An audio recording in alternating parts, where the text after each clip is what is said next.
ஹர நம பார்வதி பதயே ஹர ஹர மகாதேவ.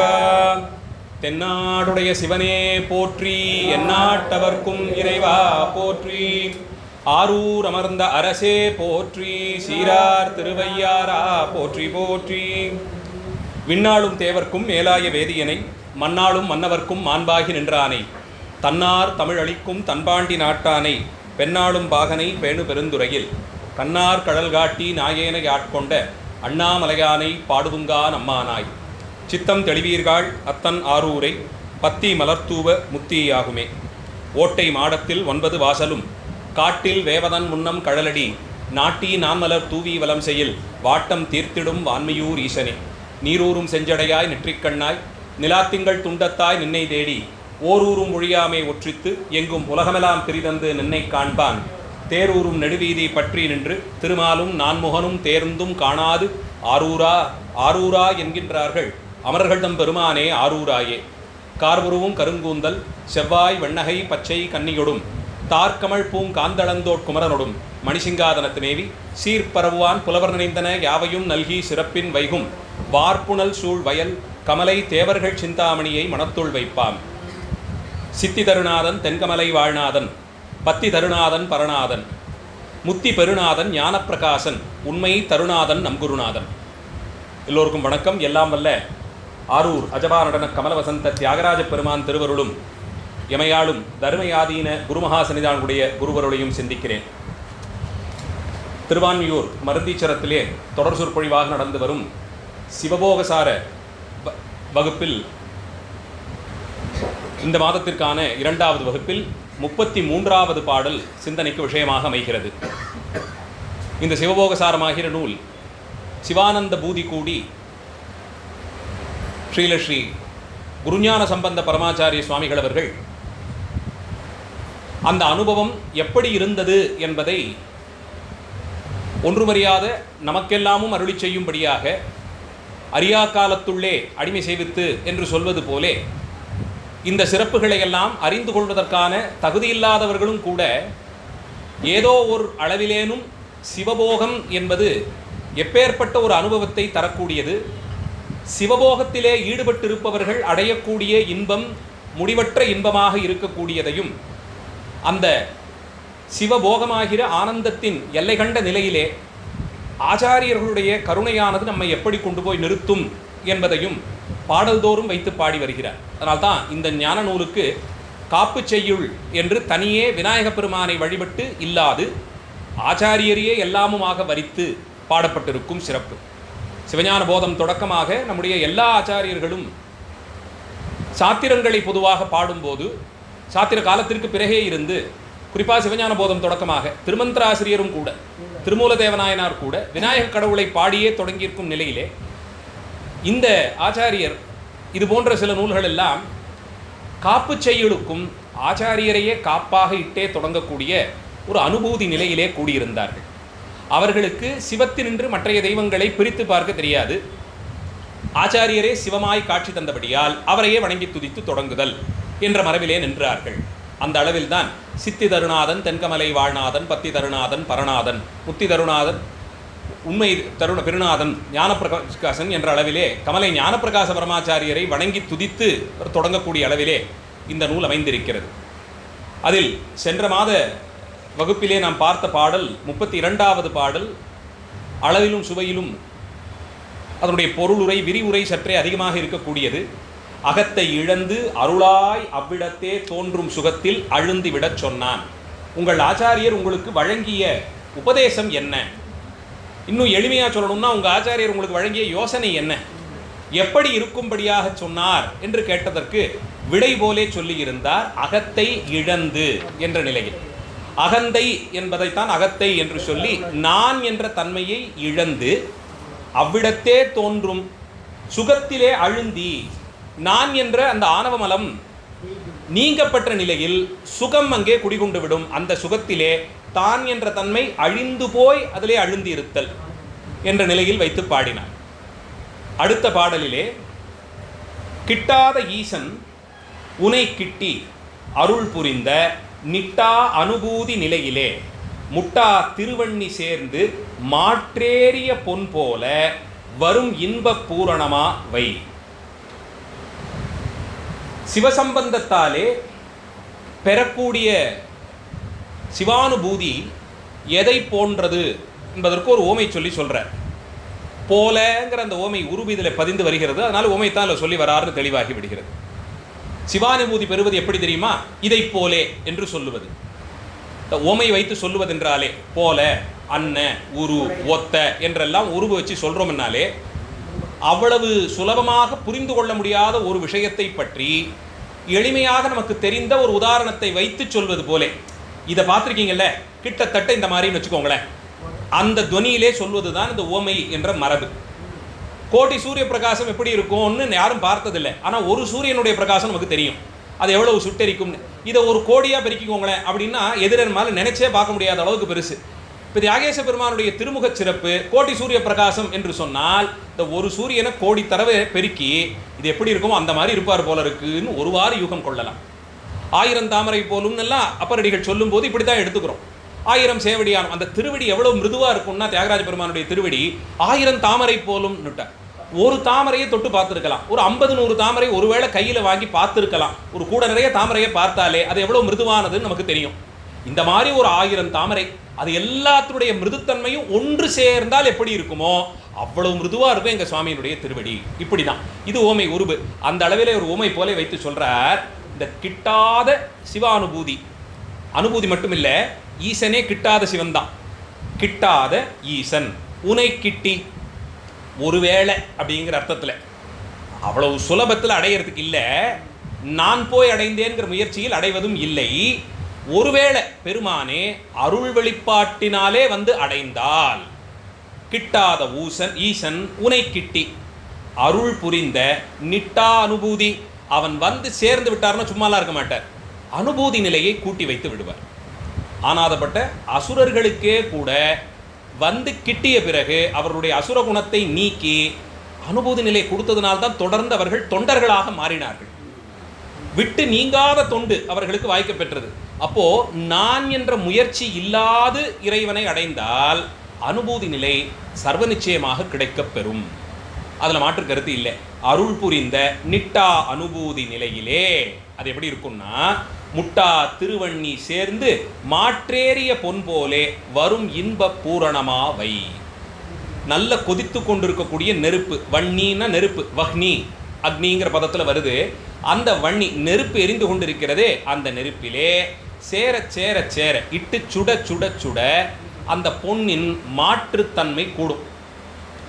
10 மாத்து தங்கம் அப்படின்னு ரொம்ப வசதியாக இருக்கிற தங்கத்துக்கு நாம் ஒரு சான்றிதழ் தர்றோம். அவர் குணத்தில் 10 மாத்து தங்கங்க அப்படின்னு. அந்த மாத்துங்கிறது அதில் எவ்வளவு தூரத்திற்கு சுடப்பட்டு அதில் கூட கலக்க வேண்டியது எவ்வளவு கலந்துருக்குங்கிறத பொறுத்து. ஏன்னா தங்கத்தை நேரடியாக அடித்தும் நெளித்தும் நாம் ஆபரணங்கள் செய்ய முடியாது, அது ரொம்ப மெலிதாக இருக்கக்கூடியது. அப்போ அதில் செம்பு கலப்பார்கள். எவ்வளவு செம்பு கலக்கிறோம் அந்த செம்பின் சுத்தம் எவ்வளவுங்கிறத வச்சு தான் தங்கத்துக்கான மதிப்பீடு கொடுக்கப்படும். அதற்கு சொல்லப்படுற அந்த அளவைத்தான் மாற்றுன்னு சொல்லப்படுற அளவை. கொடுக்கப்பட்ட தங்கம் எவ்வளவு செம்பு கலந்துருக்கு, தங்கத்தை ஒரு 5-10% வச்சுட்டு மீதி 90-95 செம்பில் கலந்துட்டா இதுவும் தங்கம் தானேன்னா தங்கம் தான். ஆனால் மாத்து ரொம்ப குறைஞ்ச தங்கம், அது ரொம்ப சுமாரான நிலையில் இருக்கக்கூடிய, அதுக்கு மதிப்பீடு ஒரே அளவில் போட முடியாது. இன்றைக்கி நமக்கு சுத்த பொண்ணுக்கு எவ்வளவு சொல்கிறாங்களோ அதே அளவிலே எல்லா வகையான பொண்ணும் இருக்காது. தான் நாமே சொல்லும்போது இந்த நாட்டுது அந்த நாட்டுதுன்னெல்லாம் பேச்சு வழக்கில் சொல்லுவோம். அப்போ சுத்த பொன் எவ்வளவு என்பதற்கு ஒரு கணக்கீடு வேணும்னா எவ்வளவு அதிலே செம்பு கலக்கப்பட்டதோ அதை வைத்துத்தான். அதை கலப்பதற்கு அந்த தங்கத்தை அக்னியிலே இட்டு இட்டு இட்டு சுட்டு சுட்டு அதை நல்லா தூய்மைப்படுத்திக்கிட்டே வருவாங்க. அது குறைய குறைய குறைய அதில் செம்பு கலந்து கலந்து கலந்து அது மாறும். அதனால தான் திருவாரூரிலே குளக்கரையில் எழுந்தருளி இருக்கிற பிள்ளையாருக்கு மாற்றுரைத்த விநாயகர்னு பேர். சுந்தரருக்கு பெருமான் திருமுதுகுன்றத்திலே பொன் கொடுத்தார். விருத்தாச்சல யாத்திரையிலே பொன் வேண்டி பாடினார். சுவாமி நிறைய கொடுத்துட்டார். இவ்வளோ மூட்டை பொண்ணை தூக்கி கொண்டு நான் எப்படி யாத்திரை போகிறது? சுவாமி இப்போ உடனே திருவாரூருக்கு வரா மாதிரி இல்லை. திருமுதுகுன்றத்துலேருந்து நிறைய தலங்கள்லாம் யாத்திரை, தொண்டை நாடெல்லாம் அப்போ தான் தரிசனம் பண்ணுறார். எல்லாத்தையும் முடித்து கொண்டு அங்கே போய் சேரணும். போய் சேர்ந்ததுக்கு அப்புறமா தான் அந்த பொன் கிடைக்கணும். இப்போ தூக்கி கொண்டே ஊர் ஊராக போனால் ஏற்கனவே இந்த மாதிரி தான் சேர நாட்டில் கொடுத்த பொன்னை கொடுத்தார் போலே கொடுத்து திருமுருகன் பூண்டியிலே களவு கொள்ளும்படியாக செஞ்சுட்டார். அதனால் ஜாக்கிரதையாக இருக்கிறதுக்கு இதை கொண்டு போய் திருவாரூர்லையும் கொடுத்துடணும். எங்கள் பெருமான் மட்டும்தான் பொண்ணும் கொடுத்து அதை கொண்டு போய் சேர்க்கறதுக்கு தனியாக ஒரு சர்வீஸும் நடத்திக்கிட்டு இருப்பார். கொண்டு போய் வீட்டிலே ஜாகிரதையாக கொடுக்க சொல்லிட்டார். எப்படி இட்டார் என்றால், அங்கே ஓடிக்கொண்டிருக்கக்கூடிய அந்த ஆறிலே விடும்படியே சொன்னார். அந்த ஆற்றிலே இட்டு அதை குளத்திலே எடுத்தார். இதை வைத்துத்தான் வந்தது பழமொழி, ஆற்றிலே இட்டு குளத்திலே தேடுவது போலேங்கிறது. தொலைத்தது ஆறுல, ஓடிக்கொண்டிருக்கும் ஆறு. எப்படி பார்த்தாலும் எங்கேயோ போய் அது கடல்ல சேரப்போகுது. ஆற்றுல விட்டதை குளத்திலே தேடுவதோன்னா சுவாமி சொல்லி அனுப்பினார், இந்த ஆற்றுல விட்டுட்டு இதை போய் கமலாலய குளத்தில் எடுத்துக்கோன்னு. பெரிய புராணத்திலே நமக்கு நாயனார் சொல்லக்கூடிய, சேக்கிழார் பெருமான் சொல்லக்கூடிய புராணத்திலே பிள்ளையார் வரல, அவர் அதில் வரல. ஆனால் அது ஒரு உள்ளூர் வழக்காக கொண்டிருக்கிறார்கள். போய் எல்லோரும் பார்த்தார்கள். இவர் போய் என்னத்தை தேடிக்கிட்டு இருக்கார். ஒரு நாள் நேராக திருவாரூர் போனார், சுவாமி தரிசனம் பண்ணிட்டு வீட்டுக்கு போனார். பறவை யாரும் உடனே கிளம்புனார். எங்கன்னா அங்கே பொன் கொடுத்தார், அதெல்லாம் ஆற்றுல விட்டாச்சு, அது கமலாலய குளத்தில் கிடைக்கும்னு சொல்லியிருக்கார். இந்த வடகிழக்கு மூலையிலே ஈசானியத்தில் போய் தேடி எடுக்க சொல்லியிருக்கார். நீயும் வான்னா அந்த அம்மையார் சிரித்தாளாம், எங்கேயானா நடக்கக்கூடியதா அது, அங்கே இட்ட பொண்ணை இங்கே வந்து தேடுவதோன்னு கேட்டாராம். சுவாமி வாக்கு ஒரு காலத்திலும் பொய்யாக முடியாதுன்னா இந்த செய்தி ஊரெல்லாம் பரவித்து அத்தனை பேரும் புறப்பட்டு சென்றார்கள். குளக்கரையிலே சுவாமி இறங்கி தேட ஆரம்பித்தார். மேலே நடந்ததெல்லாம் நாம் அறிவோம். அழத் தொடங்கி பாடிட்டார். இவர் கொடுத்தது கிடைக்கலன்னா அங்கே ஒருத்தி சிரிச்சுக்கிட்டு இருக்கா கரையில், அவள் சிரிப்பது நகைப்பதெல்லாம் உண்மையாய் போய்விடும். இப்போ நான் பொய் சொன்னேன் ஆகுமோன்னு கெஞ்சி கேட்டபோது பெருமான் கொடுத்தார்னு சொல்லப்படுகிறது. பெற்ற பொன்னை இது விருத்தாச்சலத்தில் விட்ட பொன் தான் எப்படி தெரியும்? கமலாலயத்தில் வந்தது எப்படி தெரியும்னா, அந்த நேரத்துக்கு பிள்ளையார் புறப்பட்டு வந்தாராம். கையிலே உரைக்கல்லோடு வந்தார். நல்லா முழுக்குன்னு உட்காந்துருப்பார் அந்த பிள்ளையார். கனமா பிள்ளையார் உட்காந்துருப்பார். அந்த வடகிழக்கு மூலையிலே எழுந்துள்ளி இருப்பார். அவர் கையிலே அந்த உரைக்கக்கூடிய கல் இருக்கும். இந்த பொன், கிடைத்த பொன்னை உரசி பார்த்தார். இது நல்ல மாற்றுத்தான் அப்படின்னார். அங்கே கொடுத்த பொன் தான் இதுங்கிறதுக்கு என்ன சாட்சின்னா, அதனால தான் சுந்தரர் என்ன பண்ணார், ஆற்றுல விடுறதுக்கு முன்னாடியே துளி பொன்னை கிள்ளி எடுத்துக்கொண்டார். ஆற்றுல இடுறதுக்கு முன்னாடி கொஞ்சம் பொன்னை உடச்சி எடுத்துக்கிட்டார். அதற்கு மச்ச பொன் என்று பெயர். மச்ச பொன்னா ஒரு மாதிரி அளவுக்கு கொடுப்பது, இதுதான் அதுங்கிறதுக்காக கொடுக்கறது. அப்பெல்லாம் அந்த தையல்காரர்கிட்ட துணியை தைக்க கொடுத்தோம்னா அந்த நுனியில கொஞ்சத்தை வெட்டி அதை ஒரு அட்டையில வச்சு ஒட்டி கொடுத்துருவேன். நாம திருப்பி போகும்போது இதுதான் அது, நான் தைக்க கொடுத்த துணி இதுதானான்னு சண்டை வரக்கூடாதுன்னு பார்த்தீங்களா, இதுதான் அதுன்னு சரி பார்த்து கொடுப்பாங்க இல்லையா, அதை மாதிரி மச்ச பொன். இந்த மச்ச பொன் கொஞ்சம் அவர் அதிலே உடைத்து இடுப்பிலே முடிந்திருந்தார். அதையும் கொடுத்து பார்த்தார். பிள்ளையார் அதையும் உரசி பார்த்தார். ரெண்டும் ஒரே பொன் தான்னு சொல்லி அதற்கு சான்றிதழ் கொடுத்தார். அவரால் தான் பேர் மாற்றுரைத்த விநாயகர்னு அவருக்கு பேர். இந்த மாத்துங்கிறது எவ்வளவு தங்கம் கலந்திருக்கு, செம்பு கலந்த தங்கம்ங்கிறத சொல்லுவது. இங்கே அதுபோலே திருவருளாகிற அக்னியிலே சம்பந்தப்பட பட பட இந்த அனுபூதி நிலையானது பொன் போல வரும் இன்ப பூரணம் என்று சொல்லுகிறார். அந்த பொன் போலே திருவருளினுடைய சம்பந்தத்தால் இதுவும் தழைத்து வரக்கூடிய நிலைக்கு நம்மை உயர்த்தும். எது? கிட்டாத ஈசன் உனை கிட்டி அருள் புரிந்த. கிட்டாத ஈசன் உனை கிட்டின்னா, அடியனுக்கு 2 அடியார்கள் உடனே நினைவு கூறுபவர்கள். ஒன்று மாணிக்கவாசக பெருமான். அவர் இருந்த நிலைக்கும் உயர்ந்த நிலைக்கும் நிறைய வேறுபாடு உண்டு. அவர் திருவாத ஊரிலே பிறந்தருளினார். தந்தையார் அவருக்கு எல்லா உபதேசமும் செய்து வைத்தார். குலத்திற்கு தகுதியாக ஒரு உயர்ந்த பதவியிலே இருந்தார். அரிமர்தன பாண்டியனுக்கு உபதேசங்கள் எல்லாம் செய்து கொண்டிருந்தார். எது செய்வதானாலும் சுவாமியிடத்தே ஒரு வார்த்தை கேட்டுத்தான் செய்வார். அரிமர்தன பாண்டியன் சுவாமிகிட்ட கேட்டுத்தான் செய்வார். அரிமர்தனும் நல்ல பக்குவான்மா, அவனையும் பெருமான் மேலே கொண்டு போகணும்னு பார்த்து கொண்டு இருக்கிறார். நான் தான் வந்து அதே பாண்டிய குலம், மாணிக்க வாசகர் தினம் சந்திச்சு பேசியிருக்கானே, இது போராதான் முத்திக்கு. அவரை அடிக்கடி பார்த்துருக்கான். அவர் ரொம்ப உயர்ந்த நிலையில வச்சிருந்தான். அவரை ஒரு வேலை கொடுத்து அனுப்புகிறார். நல்ல குதிரைப்படை வேணும். நம்ம பாண்டிய தேசத்தினுடைய குதிரைப்படை அது அவ்வளவு தூரத்திற்கு சிறப்பில்லாமல் போய்விட்டது. நல்ல ஜாதி குதிரைகள், சுத்தமான குதிரைகள், சுழியுடையதாக குதிரைகளை பெற்று வரணும்னு சொல்லி யோசனை செய்தான். திருவிளையாடற் புராணத்திலே, திருவாத ஊரர் புராணத்தில் சொல்லாத செய்திகள்லாம் கூட ரொம்ப அழகாக இதில் சொல்லியிருக்காங்க. சற்றேறக்குறைய 49,000 பொன் எடுத்துக்கொண்டு சென்றாராம். எவ்வளவு வேணும்னு கேட்டபோது மாணிக்க வாசகர் ஒரு உத்தேசமாக போட்டு கணக்கு போட்டு சொல்லியிருக்கார். இவ்வளவானா வேணும், நான் கூட 50 பேரை கூட்டிகிட்டு போகிறேன், பஞ்சப்படி பயணப்படி எல்லாம் உண்டு, அங்கங்கே தங்க வேண்டிய வேலையெல்லாம் இருக்குது, ஒரு குதிரை குறைஞ்சபட்சம் இவ்வளவு சொல்கிறான், நீங்கள் ஒரு 1000 குதிரைன்னா எவ்வளவுன்னு சேர்த்துக்கோங்க, அதுக்கு கூட குறைச்சலாக ஒரு 10-30% வச்சுக்கிட்டு எல்லாமா சேர்த்து ஒரு தொகுதி போட்டு கொடுத்தார். இவன் கணக்கே சொல்லலை. தன்னுடைய பணப்பெட்டிங்கிறார் திருவிளையாடற் புராணக்காரர். கஜானாவை திறந்து விட்டுட்டு என்ன வேணுமோ எடுத்துக்கொண்டுட்டார்.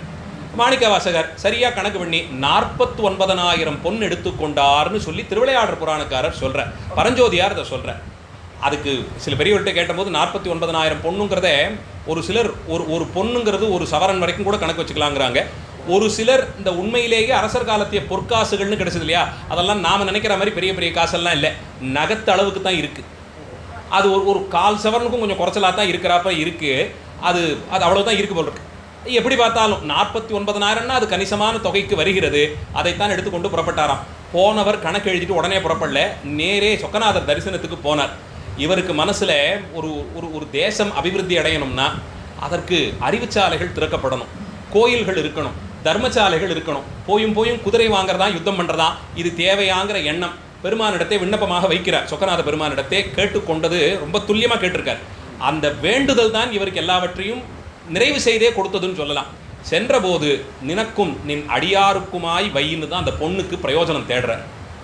கொண்ட இந்த பொன் எம்பெருமானே உன் பணிக்கும் அடியார் திருப்பணிக்குமாய் வையின்னு கேட்டு தான் சென்றார். அதை சரியாக சுவாமியும் அடியாரும் சேர்ந்த ஆச்சாரியருங்கிற பொருளிலே, ஆச்சாரியர் அவர் ஒரு சிவனடியார் நிலையில் இருக்கார், தாமேயாம் சிவருமா இருக்கார். அதனால கிடைக்க பெற்றது என்னன்னா ஆச்சாரிய தரிசனம் கிடைக்க பெற்றது. ஆச்சாரிய தரிசனம் கிடைக்கப்பட்டது. ஆடக மதுரை அரசே போற்றி கூடல் இலங்கு குருமணி போற்றின்னு பாடும்போது ஆடக பொன், மதுரைக்கு ஆடகம் என்ற சொல்லே உயர்ந்த ரக பொன்னை குறிப்பது. ஆடக பொன், ஆடகம் ஹாட்டகம்னு சொல்லப்படுது. அதனால தான் திருவாரூரை ஹாட்டக க்ஷேத்திரம்னு சொல்றது. உயர்ந்த பொன், அதோட உரசி நின்னா அந்த பொன்னின் தன்மை நமக்கு வந்துடும். அதனால தான் ஹாட்டக க்ஷேத்திரம்னு திருவாரூருக்கு பழைய திருநாமம் ஒன்று வழங்கப்படுகிறது. அங்கே இருக்கக்கூடிய 5 லிங்கங்களுக்குள்ளே ஹாட்டகேஸ்வரர்னு ஒரு சுவாமி தனியே எழுந்தருளி இருக்க, அரூபமாக இருக்கக்கூடிய வடிவம். அந்த ஆடகத்தை தான் ஆடக பொன் என்று சொல்லுகிறார். மதுரையம்பதியிலே ஆடக பொன் மலிந்திருந்ததை பற்றி சங்கப்பாடல்கள் உண்டு. வால்மீகி சொல்றார், ராமர் சீதைக்கு சுட்டி காட்டுறார். இந்த ஊரை சாதாரணமாக நினச்சிடாதே, அத்தனை வீட்டு கதவும் தங்கத்தால் பண்ணதுன்னு மதுரையை சுட்டி காண்பிக்கிறார். ஆடகம் என்ற சிறப்பு மதுரைக்கு ராமாயண காலத்திலிருந்து இருந்து வழங்கி வருவது. அதனால்தான் ஆடக மதுரை அரசேன்னு சொல்லி அவர் கொண்டாடுறார். மதுரை முழுவதும் பொன்னகரமாகவே இருந்ததாக சொல்லப்படுகிறது. அப்படிப்பட்ட நகரத்தில் 49,000 பொண்ணெல்லாம் ஒரு பிரமாதம் இல்லை. எடுத்துக்கொண்டு சென்றவர் பெருமானிடத்தை விண்ணப்பம் வைத்தார். நினக்கும் நின் அடியாருக்குமாய் பணிக்கு பண்ணத்தான் இந்த பொன் வேணும்னு சொல்லி அதுக்கு இது பிரயோஜனப்படட்டும்னு வேண்டி கேட்டுக்கொண்டு போனார். தன்னிலை இல்லாது தன்னலம் கருதாது வைத்த வேண்டுதல் முழுக்க அதை நிறைவேற்றியும் கொடுத்தார் செந்தமிழ் சொக்கநாத பெருமான். அங்கிருந்து புறப்பட்டார், சென்றார். திருப்பெருந்துறை எல்லையை அடைந்தவாறே அங்கேயே சொல்றார், வெண்ணையை நெருப்பிலிட்டது போல உணர்ந்தாராம். உடனே உருகித்து, எவ்வளவுன்னா போய் சேர்ற வரைக்கும் சம்பந்தப்படாது, இந்த கரண்டியில் கிட்ட கொண்டு போகும்போதே மேலோட்டமாக அது உருக ஆரம்பிச்சிடும். அது நேராக போய் நெருப்புக்குள்ளே நுழையிறதுக்கு முன்னாடி இந்த நெருப்பினுடைய வீரியம் அதை வைத்திருக்கிற பாத்திரத்தை உரசும் போதே நெய் கொஞ்சம் அப்படி உருக ஆரம்பிச்சிடும். அந்தபடிக்கு உருகியதாம் மனசு. வினை ஆனவாதி மலங்கள் எல்லாம் நீங்கப்பட்டார் எல்லையிலேயேன்னுட்டார். திருப்பெருந்துறை எல்லையை அடைந்த போதே இதெல்லாம் நீங்க பெற்று சுத்த சத்துவமாகவே சுவாமிகள் காட்சி கொடுத்தார். சென்றவர் அந்த திருப்பெருந்துறை ஆகிற தீர்த்தத்தில் மூழ்கி திருநீர் தரித்து அனுஷ்டானம் எல்லாம் செய்துத்தான் கோயில் தரிசனத்திற்கு சென்றார். நல்லா புரிஞ்சுக்கணும், திருப்பெருந்துறை திருக்கோயில் மாணிக்கவாசகர் காலத்துக்கு முன்னாடியே இருந்தது. சுவாமிகள் புதிதாக நிர்மாணம் செய்தது இல்லை, அதற்கு முன்பாகவே இருந்தது, பல காலமாக இருந்து வந்திருக்கிறது. பெருந்துறை என்று வைப்புத்தலம் ஒன்றும் பாடப்படுகிறது. அப்பரடிகள் பாடுறார், அது இந்த தலமாகவே இருக்கலாம்னு கொள்ளப்படுகிறது. இப்போ திருப்பெருந்துறை கண்டுபிடித்தவர் இல்லை மாணிக்கவாசகர், திருப்பணி செய்தார். அவருக்கு முன்பாகவே அந்த திருத்தலம் இயங்கி வந்திருக்கிறது. எம்பெருமான் அங்கே அதற்கும் முன்பாகவே அருவுருவத்தன்மையோடு கூடி எழுந்தருளித்தான் இருந்திருக்கிறார் அந்த தலத்தில். இங்கே சென்று தரிசனம் பண்ணி சுவாமி சன்னதியை பிரதட்சணமாக வரும்போதுதான் வெளிப்பிரகாரத்திலே குருந்த மரத்தடியிலே சிவயோகியாக எம்பெருமான் காட்சி தந்தார். அதனால்தான் இவர் இதெல்லாம் செஞ்சுட்டேங்கிறத சொன்னபோது சுற்றி இருந்தவங்கெல்லாம் சிரிச்சாங்களாம். இதெல்லாம் ஆகிற காரியமா? ராஜா ஏதோ கொடுத்து விட்டார், நல்லபடியாக குதிரையை வாங்கி கொண்டு போய் கொடுத்துருந்தா மேலே பதவி உயர்வு கிடச்சிருக்கும். நீங்கள் அடுத்த பதவிக்கு போயிருந்தீங்கன்னா உங்களுக்கு கீழே இருக்க நான் உங்கள் பதவிக்கு வந்திருக்கலாம், ஏதோ கொஞ்சம் பணம் பண்ணியிருக்கலாம், சேர்த்துருக்கலாம், சௌக்கியமாக இருந்திருக்கலாமேன்னு சிரித்தார்களாம். மாணிக்கவாசகர் சொல்கிறார், நாட்டார் நகை பெய்த நாம் மேலை வீடு எய்த தாழ்த்தான் தந்து ஆண்டவான்னு சொல்லி பாடுறார். தாழ்த்தான் தந்து ஆண்டவாங்கிற இந்த திருவடியை 2 காரணத்துக்கு கொடுத்தானா. ஒன்று, தான் மேலே வீடு எய்த, நாட்டார் நகை பெய்த. இந்த திருவடியை கொடுத்ததுனால மற்றவர்கள்லாம் இவர்கிட்ட விலகி போயிட்டாங்க. ஏன்னா திருவடியோடு சம்பந்தம் வாய்க்க பெற்றவர்களோடு நமக்கு சம்பந்தம் வேணும்னா நமக்கு வினைத்தன்மை குறைவாக இருக்கணும். அது வாய்க்க பெறாத போது என்ன சொல்லுவோம், இது என்ன பைத்தியம் மாதிரி இருக்காருன்னு தான் சொல்லுவோம். பாவம் நல்லா தான் இருந்தார், ஒரு 30 வயசுலேயே நம்ம கோயில் போக ஆரம்பிச்சிட்டாரு, நல்லா இருந்த வரைக்கும் என்ன ஆச்சோ தெரியலேங்கிற அளவில் தான் ஆக்கி வச்சுருக்கோம். சாதாரணமாக இருந்தாருங்க, இப்போ என்னமோ நெத்தி நிறைய திருநீர் இட்டுக்கிறாரு, ஏதோ பிரச்சனை போல இருக்குதுன்னு பேசும் அளவில் தான் ஆக்கி வச்சுருக்கோம். நாட்டார் நகை செய்ய அவர்கள் சிரித்தபடித்தான் எப்போதும் இருப்பார்கள். சுவாமி சொன்னார், அது ஒரு பக்கம் இருந்துக்கிட்டே இருக்கட்டும், நாம் மேலே வீடு எய்த. மேலே போய்கிட்டே இருப்போம், அவன் சிரிக்க சிரிக்க சிரிக்க இங்கேருந்து நாம் மேலே சென்று விட்டோம். இந்த 2த்துக்குமா சேர்த்துத்தான் தாழ்த்தான் தந்து ஆண்டான் எம்பெருமான்கிற. அவர்களிடத்தே இருந்து பிரித்து கொடுத்ததே நாட்டார் நகை பெய்தது. அவர்கள் தனியே சிரித்து கொண்டே இருக்கட்டும், நீ உயரும்படியாக செய்கிறேன்னு தான் எம்பெருமான். அவர்கள் சிரிக்கிறதுனால நமக்கு ஒன்றும் குறையலன்னு நம்மை அங்கிருந்து பிரித்து மேல் நோக்கி செலுத்தி வைத்தார். நாட்டார் நகை செய்ய நாம் மேலை வீடு, நாட்டார் நகை பெய்த நாம் மேலை வீடு எய்த தாழ்த்தான் கொண்டு ஆண்டவா, தாழ்த்தான் தந்த ஆண்டவா பாடுதுங்கான் அம்மா நாயின் திருவம்மானையில் பாடுற. இப்படி இதை பிரித்தே நம்மை அனுகிரகம் செய்து கொடுத்தார். அதுதான் மாணிக்கவாசகருக்கும் ஆனது. அந்த அடியார் இதே போலத்தான் சொல்கிறேன். இந்த திருவம்மானை முழுவதுமே ஒரு மனசை ரொம்ப போட்டு நெருக்கி எடுக்கக்கூடிய பதிகங்கள். இந்த அருள் தன்மை வேலை செய்கிறதுக்கு முன்னாடி அழுது பாடலாம், வேலை செஞ்சு முடிச்சதுக்கு அப்புறமா அருள் முழுக்க பெற்ற பிறகு இன்பத்திலே பாடலாம். அது நடந்துக்கிட்டே இருக்கும்போது பாடினதோடு நினைக்கிறாப்புல இருக்கும் திருவம்மானை. அது அது அந்த அந்த ஆங்கிலத்தை சொல்லுவாங்களே அண்டர் த ப்ராசஸ்பாங்களே, அந்த மாதிரி அந்த அந்த அந்த மரபு அப்படியே நடந்துகிட்டே இருக்குது, அந்த செயல்பாடு நடந்துக்கிட்டே இருக்குது. அது நடந்து கொண்டே இருக்கும்போது இது குறையவும் அது தேயவும் ரெண்டும் ஒரே செயல்னு தானே சொன்னாங்க. வினை தேய்வதும் திருவருள் கூடுவதும் ஒரே ஒன்றா நடக்கக்கூடியது, சரிசமமாக நடக்கக்கூடியதுன்னு சொல்லியிருக்கு. அப்போ அந்த நிலையிலேயே பாடினாரோன்னும்படியாக இருக்கு. மற்றொன்று இந்த அம்மானை விளையாடுறது. திருவம்மானைன்னு அவர் வைத்து பாடினது அம்மானை விளையாட்டு. அதில் இதை தள்ளி அதை தள்ளி அந்த கல் ஒன்றோடு ஒன்று படாமல் தூக்கி பிடித்து விளையாடணும். ஒரு 5-6 கற்களை வீசிடுவாங்க, ஒரு கல்லை கையில் வச்சுப்பாங்க, அந்த கல்லை மேலே தூக்கி போடுவாங்க. அது கீழே வளர்றதுக்கு முன்னாடி கீழே இருந்து 2 கல்லை எடுத்து இதையும் கீழே விழாமல் பிடிக்கணும். இது மேலையும் போய் இதையும் சேர்த்து எடுத்து இதை பிடிக்கணும். இந்த கல்லாங்கான்னு சொல்லி இந்த ஆடக்கூடியது அது அம்மானைன்னு அதையும் சொல்கிறது உண்டு. பந்தடித்து விளையாடுவதையும் அம்மானை ஆடுதல்னு சொல்கிறாங்க. ரெண்டுமே சொல்லப்பட்டிருக்கு. எப்படி பார்த்தாலும் இந்த விளையாட்டை ஒரு இலக்கியம் போலே வைத்து இதை செய்யும் போது பாடினார்கள் என்றபடிக்கு. அதனால தான் அதை தோழிகளோடு சேர்த்து பாடினார் போல பாடியிருப்பார். கேட்டாயோ தோழி, ஒரு பாட்டு இப்படியே ஆரம்பிக்கும். கேட்டாயோ தோழி கிரி செய்த வான் கருணை, இப்படி தான் ஆரம்பிப்பார். அது 2 பேர் சாதாரணமாக பேசிக்கிற மாதிரி, நேற்று தெரியுமா என்ன ஆச்சுன்னு நீ கேட்டியா அப்படின்னு சொல்கிற மாதிரி ஒரு துணியிலெல்லாம் ஆரம்பித்து அந்த 30 பாடல்களையும் பாடி கொடுத்துருப்பார். உயிரை உருக்கும் பதிகம் திருவண்ணாமலையில் பாடி கொடுத்த பதிகம் அது. அந்த அம்மானைங்கிற பதிகத்தில் அவ்வளவு உருகி இருப்பார் சுவாமிகள். இந்த திருவருள் கூடுவதும் வினை குறைப்பதுமாக இருக்கக்கூடிய ஒரு அனுபவம் திரு அம்மானை பதிகம். அந்த நிலையில்தான் இவர் இப்படி இருந்த என்னை மாற்றி வைத்த சிறப்பை சொல்றார். கிட்டாத ஈசன் உனை கிட்டி. இதுவரையில் இல்லாத வழக்கம். மாணிக்கவாசகர் வேத வேதாந்தம் எல்லாம் கற்றவர், நிச்சயமா சாத்திரங்கள் எல்லாம் ஓதியவர். சிவங்கிற தன்மை தெரியாமல்லாம் இல்லை. ஆனால் வேதங்களோ சாத்திரங்களோ காட்டி கொடுத்த சிவத்தன்மையை விடவும் அவன் அருள் வடிவமாக இருக்கிறான்கிற பிரயோஜனத்தை அறிந்தது இங்கே தான். திருவிளையாடல் புராண ஆசிரியர் தான் சொல்ற அந்த காட்சி எப்படி இருந்தால், ஒரு பக்கம் 4 வேதங்களை வைத்திருந்தானாம், மற்றொரு பக்கத்திலே ஆகமங்களை வைத்திருந்தானாம், கையில் ஒரு சுவடி இருந்தது. இதை 2ஐயும் சேர்த்து கலந்த சிவஞான போதத்தை கையிலே ஏந்தி இருந்தானாம் எம்பெருமான். வகுப்பு அப்போ நடந்து கொண்டு இருந்தது சிவஞான போத வகுப்பு. யாருக்கு? மாணிக்கவாசகர் உள்ளே நுழைந்த போது அந்த ஆச்சாரியரை தரிசித்தாரே குருந்த மரத்துக்கு அடியிலே கையிலே சிவஞான போத சூத்திர கட்டத்தான் வச்சிருந்தானாம் எம்பெருமான். ரௌராகமத்திலேயே இருந்தது. அந்த சிவஞான போதத்தை கையில் ஏந்தியபடித்தான் மாணிக்கவாசகருக்கு உபதேசமே நடந்திருக்கிறது. அப்படி ஒரு சிறப்பு அந்த சாத்திர நூலுக்கு. அந்த வகுப்பறையிலே ஆசிரியர் உட்கார்ந்திருந்ததும் கையிலே என்ன வச்சிருந்தார் அத்தனையும் தெளிவுபடுத்தி கொடுக்குறார். பையிலே திருநீற்று பெட்டகம் இருந்தது, ஒரு புலித்தோல் அமர்த்தி அதன் மேலே ஆச்சாரியர் உட்கார்ந்திருந்தார். ஒரு திருவடியை கீழே விட்டு மற்றொரு திருவடியை மடித்து வைத்து கொண்டு எழுந்தருள் இருந்தார். இவ்வளவு தெளிவாக அது சொல்லப்படுகிறது. அப்படி அந்த ஆச்சாரியருடைய வகுப்பு இருந்த நிலை, அந்த நிலையிலே தான் இப்படியெல்லாம் என்னை தடுத்தாட்கொண்டார் என்கிறார். வானநாடரும் அறியொனாத நீ, மறையில் ஈறு முன் தொடரான நீ, ஏனை நாடரும் தெரியோனாத நீ, யாராலும் புரிந்து கொள்ள முடியாதது அப்படின்னுட்ட. என்னென்ன யாருன்னா வானநாடரும் அறியோனாத நீ. வானுலகத்தவர்களுக்கெல்லாம் உன்னுடைய சிறப்பு தெரியுமான்னா தெரியாது. ஏன்னா பிரம்மாவும் இந்திரனும் செய்த வேலையை நாம் தெரியும், நம்ம படிச்சிருக்கோம், பல புராணங்களில் பார்த்துட்டோம். எத்தனையும் முடிந்தவர்களாலே இது நான் போய் பார்க்குறேன்னு பார்த்து முடியலை. 2 பேரும் தவறு செய்தோம்னு மன்னிப்பு கேட்டு நின்றார்கள். அப்போ வானநாடரும் அறியோனாத நீ. அடுத்தது ஏனை நாடரும் தெரியோனாத நீ. அவங்களுக்கு கண்ணுக்கு தெரிந்தாலும் உன்னுடைய தன்மை அவர்கள் உணர்ந்து கொள்ளவில்லை. மற்றவர்களுக்கு இன்னும் நீ கண்ணுக்கே தெரியலை. வானத்தவர்கள் அல்லாத மற்றவர்கள் இன்னும் உன்னை நெருங்கி வந்து பார்ப்பதற்கு எதுவும் செய்யலை, ஆனால் அவர்கள் கண்ணுக்கு தெரியலை. சரி, இவர்கள் 2 பேருக்கும் பொதுவாக இருக்கக்கூடிய வேதமாவது என்ன செய்ததுன்னா, மறையில் ஈறு முன் தொடரான நீ. மறையின் முடிந்த முடிவும் தொடக்கமும் இரண்டிற்கும் இடையே இருக்கக்கூடிய தொடரும் நீதான். வேதத்தை வானவர்களாலும் அதன் எல்லையை அறைய முடியவில்லை, மன்னவர்களாலும் இன்னும் அறிந்து கொள்ள முடியவில்லை. இது 2மாக எம்பெருமான் தான் இருக்கிறார். வேதத்தின் தொடக்கம், தொடர், முடிவு 3மாக நீ இருக்கிறாய். உன்னுடைய சிறப்பை மேலுலகத்தவர்களும் அறிந்து கொள்ளவில்லை, ஏனைய நாடரும் அறிந்து கொள்ளவில்லை. இதில் அழகாக என்ன பண்ணியிருக்க, முதல் வரியின் பாதி வான நாட்டை சொல்லிடுறார், 2வது வரியினுடைய முதல் தொடக்கம் மன்னவர்களை சொல்லிடுறார். இங்கே இருக்கக்கூடிய மன்னாட்டவரை சொல்கிறார். ரெண்டுத்துக்கும் நடுவில் வேதத்தை கொண்டு போய் வச்சிருக்கார். இருவருக்குமே பொதுவானது இது. இந்திராதி தேவர்களும் இதை சொல்லித்தான் தோத்திரம் பண்ணுறாங்க, அவங்களும் ஸ்ரீருத்ரம் தான் சொல்லி தோத்திரம் பண்ணுறாங்க. மண்ணுலகத்தவர்களும் அதையே கொண்டு வணங்கி நிற்கிறார்கள். இருவரையும் இணைக்கும் நிலையிலே இருக்கக்கூடிய வேதங்கள் வானநாடரும் அறியொனாதனி மறையில் ஈறு முன் தொடரொனாதனி ஏனை நாடொரும் தெரியோனாதனி என்னை இன்னிதாய் ஆண்டு கொண்டவா. சுவாமி இப்போ எந்த நிலையில் இருக்காருன்னா வானத்திலையும் இல்லை மண்ணுலகத்திலையும் இல்லை. ஏன்னா அவர்களாலே அறிந்து கொள்ள முடியாத எம்பெருமான் தன்னை இனிதாக ஆண்டு கொண்டான். இதில் வானத்தவர்களையும் மன்னவர்களையும் சொல்லும்போது அவர்களால் அறிந்து கொள்ள முடியவில்லைன்ட்டார். இப்போ நீங்கள் அறிந்து கொண்டீர்களா சுவாமின்னா இல்லை, எம்பெருமான் என்னை அறிவித்து கொடுத்தான்.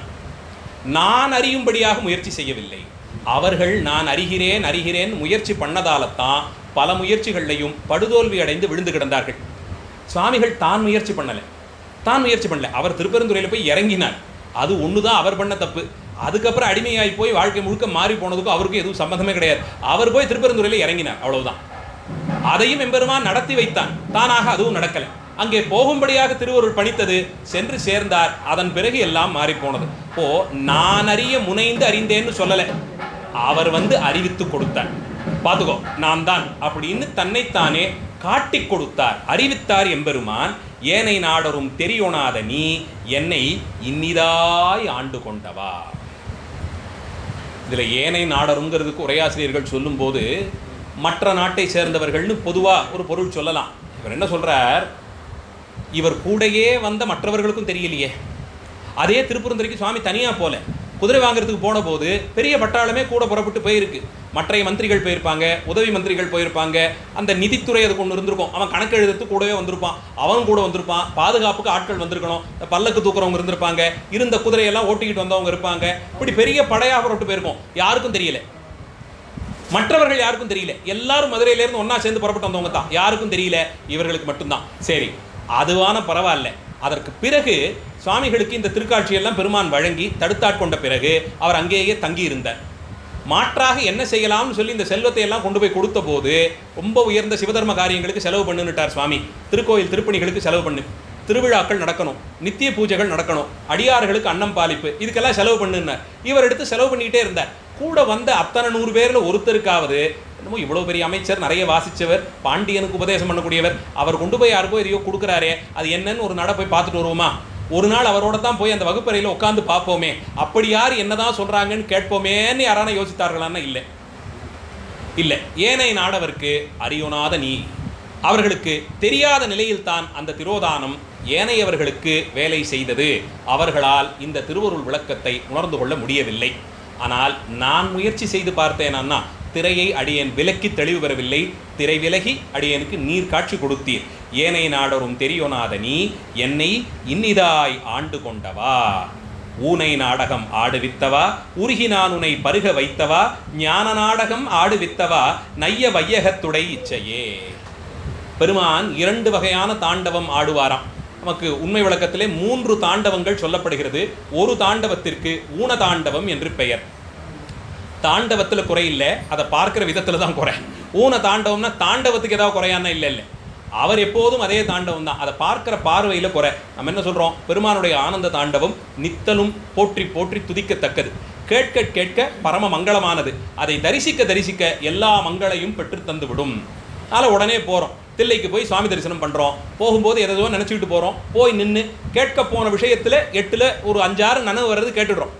மறந்து போயும் யாருமே இந்த ஆனந்த தாண்டவத்தை நித்தியமும் அங்கேயே இருந்து இப்படியே தரிசனம் பண்ணிக்கொண்டே இருக்கணும்னு கேட்டதுண்டா? எந்நேரமும் உந்தன் சன்னதியிலே இருக்க வேண்டும் ஐயான்னு 1000 பேர் பாடுவாங்க, 2000 பேர் அதே சன்னதியில் ஆடுவாங்க. சாமி நேராக வந்துட்டு இருக்கட்டும் இங்கேயே ஆடிக்கிட்டுரு அப்படின்னு சொல்லி ஒரு க்ஷண பொழுது சொன்னார்னா பாடுவதற்கோ ஆடுவதற்கோ யாராலையான முடியுமா? ஒத்துக்கொள்ளுமா? இல்லை, இன்னொரு 10 விருது மட்டும் வாங்க வேண்டியிருக்கு, ஒரு வருஷம் கொடுங்க, அதையும் நீங்களே ஏற்பாடு பண்ணிங்கன்னா எல்லாத்தையும் வாங்கிட்டேன்னா அதுக்கப்புறம் வரேன்னு வேணாம். அது ஒரு பேச்சுக்கு என்ன வேணால் சொல்லலாம், அவ்வளோ சாமானியம் இல்லை. ஒரு நந்தனாருக்கு அந்த எண்ணம் வாய்த்திருக்கலாம். அவர் உள்ளத்திலே உணர்ந்து கொண்டு கோபாலகிருஷ்ண பாரதியார் ஒருத்தர் அந்த கீர்த்தனை பாடியிருக்கலாம். அவங்க பாடினதோடு அதுக்கான பொருள் எல்லாம் முடிஞ்சு போட்டுது. அது அங்கே ஆடும்போது நம்மளை எத்தனை பேர் பார்க்குறாங்கன்னு நினச்சிக்கிட்டு தானே ஆடுறோம். பெருமான் முன்னாடி ஆடும்போது அதுதானே யோசிச்சுட்டு இருக்கோம். அதெல்லாம் பொருள் இல்லை. அங்கே இருந்து கொண்டு போய் கேட்டதெல்லாம் அல்பமான விஷயங்கள். அவர்கிட்ட கேட்டுட்டோம், எப்படியும் கொடுத்துருவாருங்கிற தைரியம். இதுவரையிலும் கூட அதே நடராஜா, அதே தில்லை, அதே பொன்னம்பலம். ஆனால் தாண்டவம் மட்டும் ஊன தாண்டவமாக இருக்கிறதா. பார்க்கும் பார்வையிலே அந்த தோஷம் இருக்குது. அவர்கிட்டையும் போய் இந்த மாதிரி விஷயத்தை தான் கேட்கிறோமேங்கிற ஒரு தோஷம் இருக்குது. அது வரையிலும் அது ஊன தாண்டவம். இதெல்லாம் கேட்டவாறே கொடுத்து விடுவார். கொடுத்து பழகிய தெய்வம் அது. கேட்டது எல்லாத்தையும் கொடுத்துடும். கொடுக்க நாம் என்னத்தை கேட்க போகிறோம்? தெளிந்த ஞானத்தையோ இல்லை உன் தன்மையோ உணர்த்தி கூட நான் கேட்க போகிறோம். நம்ம என்னென்ன சௌகரியங்களை கேட்குறோமோ எல்லாத்தையும் கொடுத்துருவார். அந்த செல்வ வளங்கள் எல்லாம் சேர தன்னிலை மறந்து போய் ஆணவத்தின் எல்லையை நாமும் போய் தொடுவோம். ஒரு நிலையில் இருக்கிற வரைக்கும் வைத்திருன்னு கேட்குற அளவுக்கு பண்ணிடுவார். சில சமயத்தில் ஒரு தடாருன்னு நினச்சி பார்க்கும்போது இவ்வளவு செல்வம் இவ்வளவெல்லாம் சேராத போது இன்னும் கொஞ்சம் நிம்மதியாக இருந்தோமோன்னு யோசிக்கும்படியாக ஏதோ ஒரு நிலையில் செஞ்சுருவார். வேண்டி கேட்டு ஏதோ ஒரு நிலையிலே இத்தனையும் கிடைத்ததுனால தான் நம்ம மாறி போயிட்டோமான்னு நினைக்கும்படியாக செய்வார். ரொம்ப எளிமையாக இருந்ததுங்க வாழ்க்கை. என் பிள்ளை குழந்தைகளுக்கெல்லாம் கொஞ்சம் நேரம் கொடுக்குற அளவில் இருந்தது. ராத்திரி சாப்பாடு நாங்கள் குடும்பத்தோடு உட்காந்து சாப்பிட்டோம். அந்த இன்பம் எல்லாம் இப்போ இல்லைன்னு சொல்கிற மாதிரி ஒரு நிலை வந்துடும். அது அந்த அளவில் உணர்ந்தாலும் பரவாயில்ல. அதையும் போய் முட்டினதுக்கு அப்புறமும் இப்போ 100 பேர் எனக்கு பதில் சொல்கிறான், அது 1000 மாறணும். நான் ஒரு பெரிய இடத்துக்கு போகணும், எனக்கு கீழே எப்பயுமே ஒரு 100 பேர் இருக்கணும். இந்த மாதிரி எல்லாம் வர ஆணவாதி மலங்களினாலே முழுவதுமாக பீடிக்கப்படுகிறோம். அப்போது ஏதோ ஒரு நிலையில் போய் முட்டி மோதி இதெல்லாம் வேண்டாமே, சாதாரணமாக ஆரம்பித்த இடத்துக்கே போகலாமேன்னு தோணும். அப்போ எம்பெருமான்கிட்ட திரும்பவும் ஓடி போவோம். கேட்க எல்லாத்தையும் கொடுத்துட்டேன், கேட்காததையும் நிறைய சேர்த்து கொடுத்துட்டேன். அதனால் பட்டு முடித்த இந்த துன்பம் எல்லாம் இருக்கே, இது தீரட்டும். ரொம்ப சாமான்யமாகவே இருக்கேன், உன்னை மட்டுமே நம்பி இருக்கிறேன் என்றும் இந்த தாண்டவத்தை தரிசித்து கொண்டே இருக்கும்படியான ஒரு முக்தி இன்பம் இருக்காமே, அதை கேட்டு இருக்கிறேன். இந்த தெளிவை அடியனுக்கு ஏற்படுத்தி கொடு. நான் என்ற சொல்லால் அறியப்படுவது எது? நீ யார்? உனக்கும் எனக்குமான சம்பந்தம் என்ன? இதையெல்லாம் எனக்கு தெளிவுபடுத்தி கொடுன்னு கேட்கும்போது அப்பையும் அதே சிதம்பரம், அதே நடராஜா, அதே சபை, தாண்டவம் மட்டும் ஞான தாண்டவமாக இருக்குமா? ஊன தாண்டவம் என்ற நிலை மாறி அது ஞான தாண்டவம் ஆகும். இதில் சிறப்பு கேட்கப்படுவதென்னவோ அதே தாண்டவத்துக்கிட்ட தான். பெருமான் மனமகிழ்ந்து நம் வினையெல்லாம் தீர்த்து அதையும் வழங்கி கொடுத்து எல்லாம் முடித்து உயிரானது அங்கே போன பிறகு என்ன ஆகும்னா இதே தாண்டவம், மறுபடியும் இதே தாண்டவம் தான். அங்கே முடிவில்லாத அந்த ஆனந்த தாண்டவத்தை தரிசித்து கொண்டே இருக்கலாம். அதை முத்தி தாண்டவம் என்று சொல்லுகிறார்கள். இப்போ ஊன தாண்டவம், ஞான தாண்டவம், முத்தி தாண்டவம், இந்த 3ஆக இந்த ஆனந்த தாண்டவம் நமக்கு பெருமான் அந்தந்த நிலையிலே வகைப்படுத்தி கொடுக்கிறார். அதை சொல்றார், ஊனை நாடகம் ஆடுவித்தவா. உண்மை விளக்கத்து ஆசிரியர் சொல்றதுக்கே முன்னாடி மணிவாசகர் அதே பேரை பதிவு பண்ணிடுறார். நாடகம் என்பது நாட்டியம்தான், நாடகம் என்பது. ஊனை நாடகம் ஆடுவித்தவா, ஊனதாண்டவமாக ஆடி காண்பித்து தருபவனே, உருகி நான் உன்னை பருக வைத்தவா. இதுகாரும் உன்னை இதே வெள்ளியம்பலத்தில் போய் பலமுறை தரிசனம் பண்ணியிருப்பார். அங்கேயும் எம்பெருமான் ஆடிக்கொண்டே இருந்திருப்பார். இவர் அதை பார்த்து கேட்ட சிறப்பை எல்லாம் கொடுத்திருந்திருக்கார். ஆனால் கேட்டதெல்லாம் ஊனதாண்டவம் போலேத்தான் இவருக்கு காட்சி கொடுத்துருக்கு. ஆனால் உண்மையை அடியேனுக்கு திருப்பெருந்துறைக்கு வந்த பிறகு உணர்த்தி உருகி நான் உன்னை பருக வைத்தவா. நீயாகிற இன்பத்தை, முடிவில்லாத இன்பத்தன்மையை பருகும்படியாக செய்த பெருமானே, உருகி நான் உன்னை பருக வைத்தவா, ஞான நாடகம் ஆடுவித்தவா. இந்த உள்ளொளித்தன்மையை உணர்ந்த பிறகு, உள்ளிருந்து அடியேனை ஆட்டுவிப்பவன் நீ என்பதை உணர்ந்த பிறகு ஞான நாடகமாக அதுவே மாறித்தே என்று சொல்லும்படியாய் ஞான நாடகம் ஆடுவித்தவா. இப்போ என்ன கேட்கிறார் இவர்? மற்றவர்களுக்கெல்லாம் இதுவரையிலும் தேடி தேடி கிடைக்காத பரிசை எம்பெருமான் கொடுத்துட்டார். உள்ளே இருந்து உணர்த்துபவன் தான் என்பதை காட்டித் தருகிறார். உய்ய என் உள்ளத்துள் ஓங்காரமாய் நின்ற மெய்யா விமலா விடைப்பாகா வேதங்கள் ஐயா என ஓங்கி ஆழ்ந்து அகன்ற நுண்ணியனை. பெருமானுடைய என்னென்ன நிலைகள் எல்லாம் இருப்பாருங்கிறதெல்லாம் இந்த வரியிலே ரொம்ப ஆழ்பொருளாக வைத்து சொல்லுகிறார். முதல் நிலை உய்ய என் உள்ளத்துள் ஓங்காரமாய் நின்ற மெய், அந்த உண்மை தன்மை விழிதான். மெய்யா விமலா எல்லாமே விழியா வைக்கிறார். உள்ள என் உள்ளத்துள் ஓங்காரமாய் நின்றது, இதை காட்டித்தரத்துக்கு தான் இவ்வளோ நாள் ஆயிருக்கு. உள்ளுக்குள்ளே உடைமை பொருளாக தன்னை வைத்துக்கொண்டு தனக்கு உரியவனாக தன் சுவாமியாக இருந்து செயற்படுத்துபவன் இவர்தான்ங்கிறத காட்டித்தரத்துக்கு தான் இவ்வளவு நாள் ஆயிருக்கு. அதைத்தான் இப்போ உணர்ந்திருக்கிறார். அதனால்தான் இந்த வரியிலே சொல்லும்போது முதல் நிலையாக சொல்லும்போது உய்ய என் உள்ளத்துள் ஓங்காரமாய் நின்றது, அதைத்தான் முதல் நிலையிலே உணர்ந்து கொள்கிறார். இதுதான் இவ்வளோ நாளாக தெரியாமல் இருந்திருக்குல்ல, இதுதான் இவ்வளோ நாள் நமக்கு தெரியாமல் இருந்திருக்கு. அப்போ அதை அடியேனுக்கு தெரிவித்து தந்திருக்கிறார். உய்ய என் உள்ளத்துள் ஓங்காரமாய் நின்ற மெய்யா என்பது உருத்தெரியா காலத்தே உள்புகுந்து என் உளம் மண்ணி கருத்திருத்தி ஊன்புக்கு கருணையினால் ஆண்டு கொண்ட திருத்துருத்தி மேயானை தித்திக்கும் சிவபதத்தை அருத்தியினால் நாயடியேன் அணிகொள் தில்லை கண்டேனே. காண்டப்பத்து அதில் முழுக்க தில்லையிலே கண்டத்தை கண்ட சிறப்பை சொல்லுவார். அதில் தன் நிலையை சொல்லிடுறார். உருத்தெரியா காலத்தே உள்புகுந்து, இன்னும் எனக்கு அந்த ஞான தெளிவெல்லாம் வாய்க்க பெறுவதற்கு தான் இன்னும் பல நாள் இருக்கணும்னா இல்லை, அப்பவே எல்லாத்தையும் கொடுத்துட்டார். ஆனால் அதற்கும் முன்பாக இருந்தே உள்ளே இருந்த நிலையை அப்போது தான் உணர்ந்திருக்கிறேன். உருத்தெரியா காலத்தே உள்புகுந்து என் உளம் மண்ணி. இந்த காலத்திலே அப்படின்னா உருத்தெரியா காலம் அப்படின்னா தாய் வயிற்றிலே கர்ப்பத்திலே தோன்றியதா? அதுக்கு முன்னாடி இது இல்லாத இருந்த நிலையே கிடையாது. எல்லா காலத்திலும் என்னோடு அவன் சம்பந்தப்பட்ட நிலையில் தான் இருந்திருக்கிறான். தெரிந்து கொள்வதற்கான தகுதி எனக்கு இல்லை. உருத்தெரியா அப்படின்னா கர்ப்பவாசம் செய்வது அந்த ஒரு பிறவியில் முதல் நாள் தொடங்கலை. அதற்கு முன்பாக ஏதோ ஒரு யோனியிலே பிறந்து ஏதோ ஒரு கர்ப்பவாசம், அது ஒரு பிறவி. அதற்கு முன்பாக இங்கேயே இருந்திருப்போம். இப்படியே எடுத்துக்கொண்டே போனால் தனு கரணங்கள் எல்லாம் கிடைப்பதற்கு முன்பாக, தனுங்கிறது உடம்பு, கரணங்கள்ங்கிறது அதில் இருக்கிற உறுப்பு, இதெல்லாம் கிடைக்கிறதுக்கே முன்னாடி உயிர்ங்கிற நிலையிலே தனித்து இருந்தேனே, அந்த நிலையிலே கேவல நிலையிலிருந்து பெருமானுடைய சம்பந்தம் இருந்திருக்கிறது. அவர் இல்லாத நிலையிலே உயிர் இருந்ததான்னா ஒரு காலத்தே இருந்தது. அதனால தான் உருத்தெரியா காலத்தே உளம் புகுந்து உள் புகுந்து உள்ளுக்குள்ளே வந்து கலந்து விட்டார். இவர் இல்லாதிருந்த ஒரு காலமே இல்லை.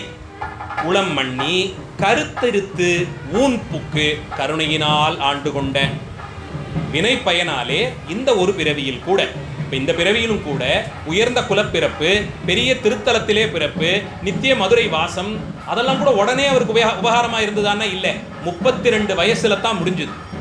32வது பிராயத்திலே தான் பெருமான் தன் தன்மையை அவருக்கு காட்டி கொடுத்தான். உருத்தெரியா காலத்தே உள்புகுந்து என் உளம் மண்ணி கருத்திருத்தி ஊன்புக்கு கருணையினால் ஆண்டு கொண்ட. கருத்திருத்தி ஊன்புக்கு என்னை ஆண்டு கொண்டேன்னு சொல்லலை, கருணையினால் ஆண்டு கொண்ட, அருள் தன்மையினாலே. நான் கேள்வி என்ன வந்துடக்கூடாதுன்னா, எங்களெல்லாம் சொல்றீங்களே உங்களுக்கு என்ன 32 வயசுல திடீர்னு எல்லாம் வந்துருச்சான்னா, அப்பையும் அடியனுக்கு ஒன்றும் வரல. படித்து தேர்ந்தெல்லாம் தெரியக்கூடிய விஷயமே கிடையாது. திருவருள் அந்த க்ஷண பொழுது வேலை செய்தது. அவனுடைய எல்லையற்ற கருணையினாலே அடியனை தடுத்தாட்கொண்டார். நாம் என்ன நினைச்சுக்கிறோம், ஒரு தடவை போனோம் எங்கேயோ ஏதோ ஒன்று கிடச்சிருச்சுன்னா என்னுடைய தவத்திற்கு பெருமான் கொடுத்து விட்டார், எனக்கு இது வாய்க்க பெற்றது. எப்பயுமே அந்த கோயிலுக்கு போனால் யாருக்குமே தரிசனம் கிடைக்காதுங்க. நாங்கள் போனோம் யாருமே இல்லை, இன்னைக்கு என்னன்னே தெரியல, எனக்காக சாமி எல்லாத்தையும் தடுத்து நிப்பாட்டி நேராக போய் நான் தரிசனம் பண்ணேன். திருவருள் தன்மையை எவ்வளவு மலிவாக நாம் நினச்சிட்டோம் பாருங்க. வாஸ்தவத்தில் கொஞ்சம் யோசிச்சு பார்த்தோம்னா, இப்படி ஒரு பேற்றை நமக்கு தரும் அளவிற்கு நாம் ஏதான யோக்கியதை உடையவர்களான்னு யோசிச்சு பார்த்தா ஒரு காலத்திலையும் இல்லை. அவரவர்கள் அந்தந்த மனசுலேயே அப்படியே எடை போட்டு பார்த்து கொள்ளலாம். நாம் என்னென்ன செய்திருக்கோங்கிறதெல்லாம் வேற யாருக்கு தெரியலனாலும் எம்பெருமானுக்கும் நமக்கும் தெரியும். அவருக்கும் நமக்கு எப்படியும் தெரியும். உள்ளுக்குள்ளே இருந்து எல்லாத்தையும் அறிந்து கொண்டே இருக்கிறார். நமக்கு தெரியறதுக்கு முன்னாடி நம்ம என்ன சொல்ல போறோம்னு அவருக்கு தெரியும். அந்த அளவுக்கு தெரிந்தவர் அவர். நியாயத்துக்கு நம்முடைய நிலையை பார்த்து தான் பரிசா கொடுக்கணும்னா அப்படி ஒரு பேற்றை பெருமளவுக்கு நாம் என்ன செஞ்சிருக்கோம்? எதுவும் இல்லை. அதுக்காக எல்லாரையும் அவன் கழித்து விடுவதும் இல்லை. கருணையினால் ஆண்டு கொண்ட அவருடைய எல்லையற்ற கருணை ஒன்று இருக்கு. அதை காரணம் காட்டித்தான் தப்பிச்சுக்கிட்டு இருக்கோம். அது ஒன்றை காரணம் காட்டித்தான் எல்லா இடத்திலையும் நான் தப்பித்துக் கொண்டு இருக்கிறோம். கருணையினால் என்னை ஆண்டு கொண்டு திருத்துருத்தி மேயானை தித்திக்கும் சிவபதத்தை அருத்தியினால் நாயடியேன். அது கூட பிரதட்சணம் பண்ணுது. அருத்தியினால் நாயடியேன் அணிகொள் தில்லை கண்டேனே என்ற நிலையில் தில்லை அம்பலவாணரை பாடிய சிறப்பு அந்த வடிக்கே மாணிக்க வாசகரை தடுத்தாட்கொண்டதுங்கிறது இந்த நிலைத்தான். கிட்டாத ஈசன் உனை கிட்டி. மேல சொல்றார், வான் வந்த தேவர்களும் மாலையனோடு இந்திரனும் தான் காண் நின்றும் வற்றியும் புற்றெழுந்தும் காண்பறிய தான் வந்து நாயேனை தாய்போல் தலையளித்திட்டு ஊன் வந்த ரோமங்கள் உள்ளே உயிர் பெய்து தேன் வந்த வாகமுதின் தெளிவின் ஒளி வந்த வான் வந்த வார்கடலே பாடுதுங்கான் அம்மானா. இதுவும் திருவம்மானை தான். வான் வந்த தேவர்களும் மால் அயனோடு இந்திரனும் தானின்று வற்றியும் புற்றெழுந்தும் காண்பறிய. நினைத்து நினைத்து நினைத்து பார்த்து எப்படியாவது அந்த திருவடி தரிசனம் கிடைச்சிருமான்னு வானத்தவர்களாக இருக்கக்கூடிய எல்லா தேவர்கள், திருமால் என்ன, நான்முகன் என்ன, இந்திரன் என்ன, யாராலையான இதை பார்க்க முடியுதா? அந்த திருவடியை யாராலையா தரிசனம் பண்ண முடியலையே. அவர்களாலெல்லாம் முடியல. தான் வந்து நாயேனை தாய்போல் தலையளித்துட்டு என்ன சொல்ற, நான் போய் பார்த்துட்டேன்னு சொல்லலை. அவர்கள் யாருக்கும் கிடைக்காத பேற்றை எனக்கு மட்டும் கொடுத்துட்டான்னு சொல்லலை. கொடுத்தான் எப்படின்னா தாய்போல் தலையளித்துட்டு.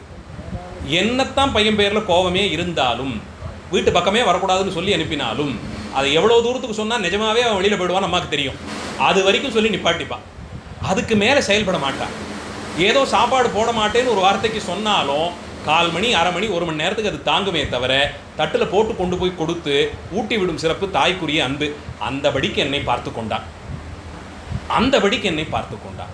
தாய்போல் இத்தனை நாள் இதெல்லாம் சரியில்லை, நீங்கள் பண்ணதெல்லாம் இவ்வளோ தப்பு இருக்கு, இன்னும் இந்த கணக்கெல்லாம் முடிக்கணுமே, அது வரைக்கும் இன்னும் இருங்கன்னு விடணும்னு நினைத்திருந்தார் என்றால் எத்தனை பிறவிகள் போகுமோ தெரியாது. தாய்போல் தலைகளிக்கும் குணமுடையவர் ஆனபடியால் இந்த பிறவியிலே அடியனை தடுத்தாட்கொண்டார். அந்த நிலையில் இருக்கும் அந்த கருணை ஒன்றைத்தான் நாம் எல்லாமுமாக நினைத்து கொண்டிருக்கிறோம். அதனால தான் தெய்வத்திற்கு கருணை இல்லை, குணங்கள் இல்லை, அது நிர்குணம் என்றெல்லாம் வாதம் செய்யும் போது நமக்கு கோபமே வருது. கருணை இல்லாது ஒரு அன்பில்லா தெய்வம் இவ்வளவு அழகாக இந்த உலக படைத்திருக்க முடியுமா? அவரவர்கள் தன்மைக்கு ஏற்றார் போலே ஒரு பிறவியிலே இந்த சம்பந்தம்னு சில அடியார்களோடு நம்மையும் சேர்த்து வைத்திருக்குமா?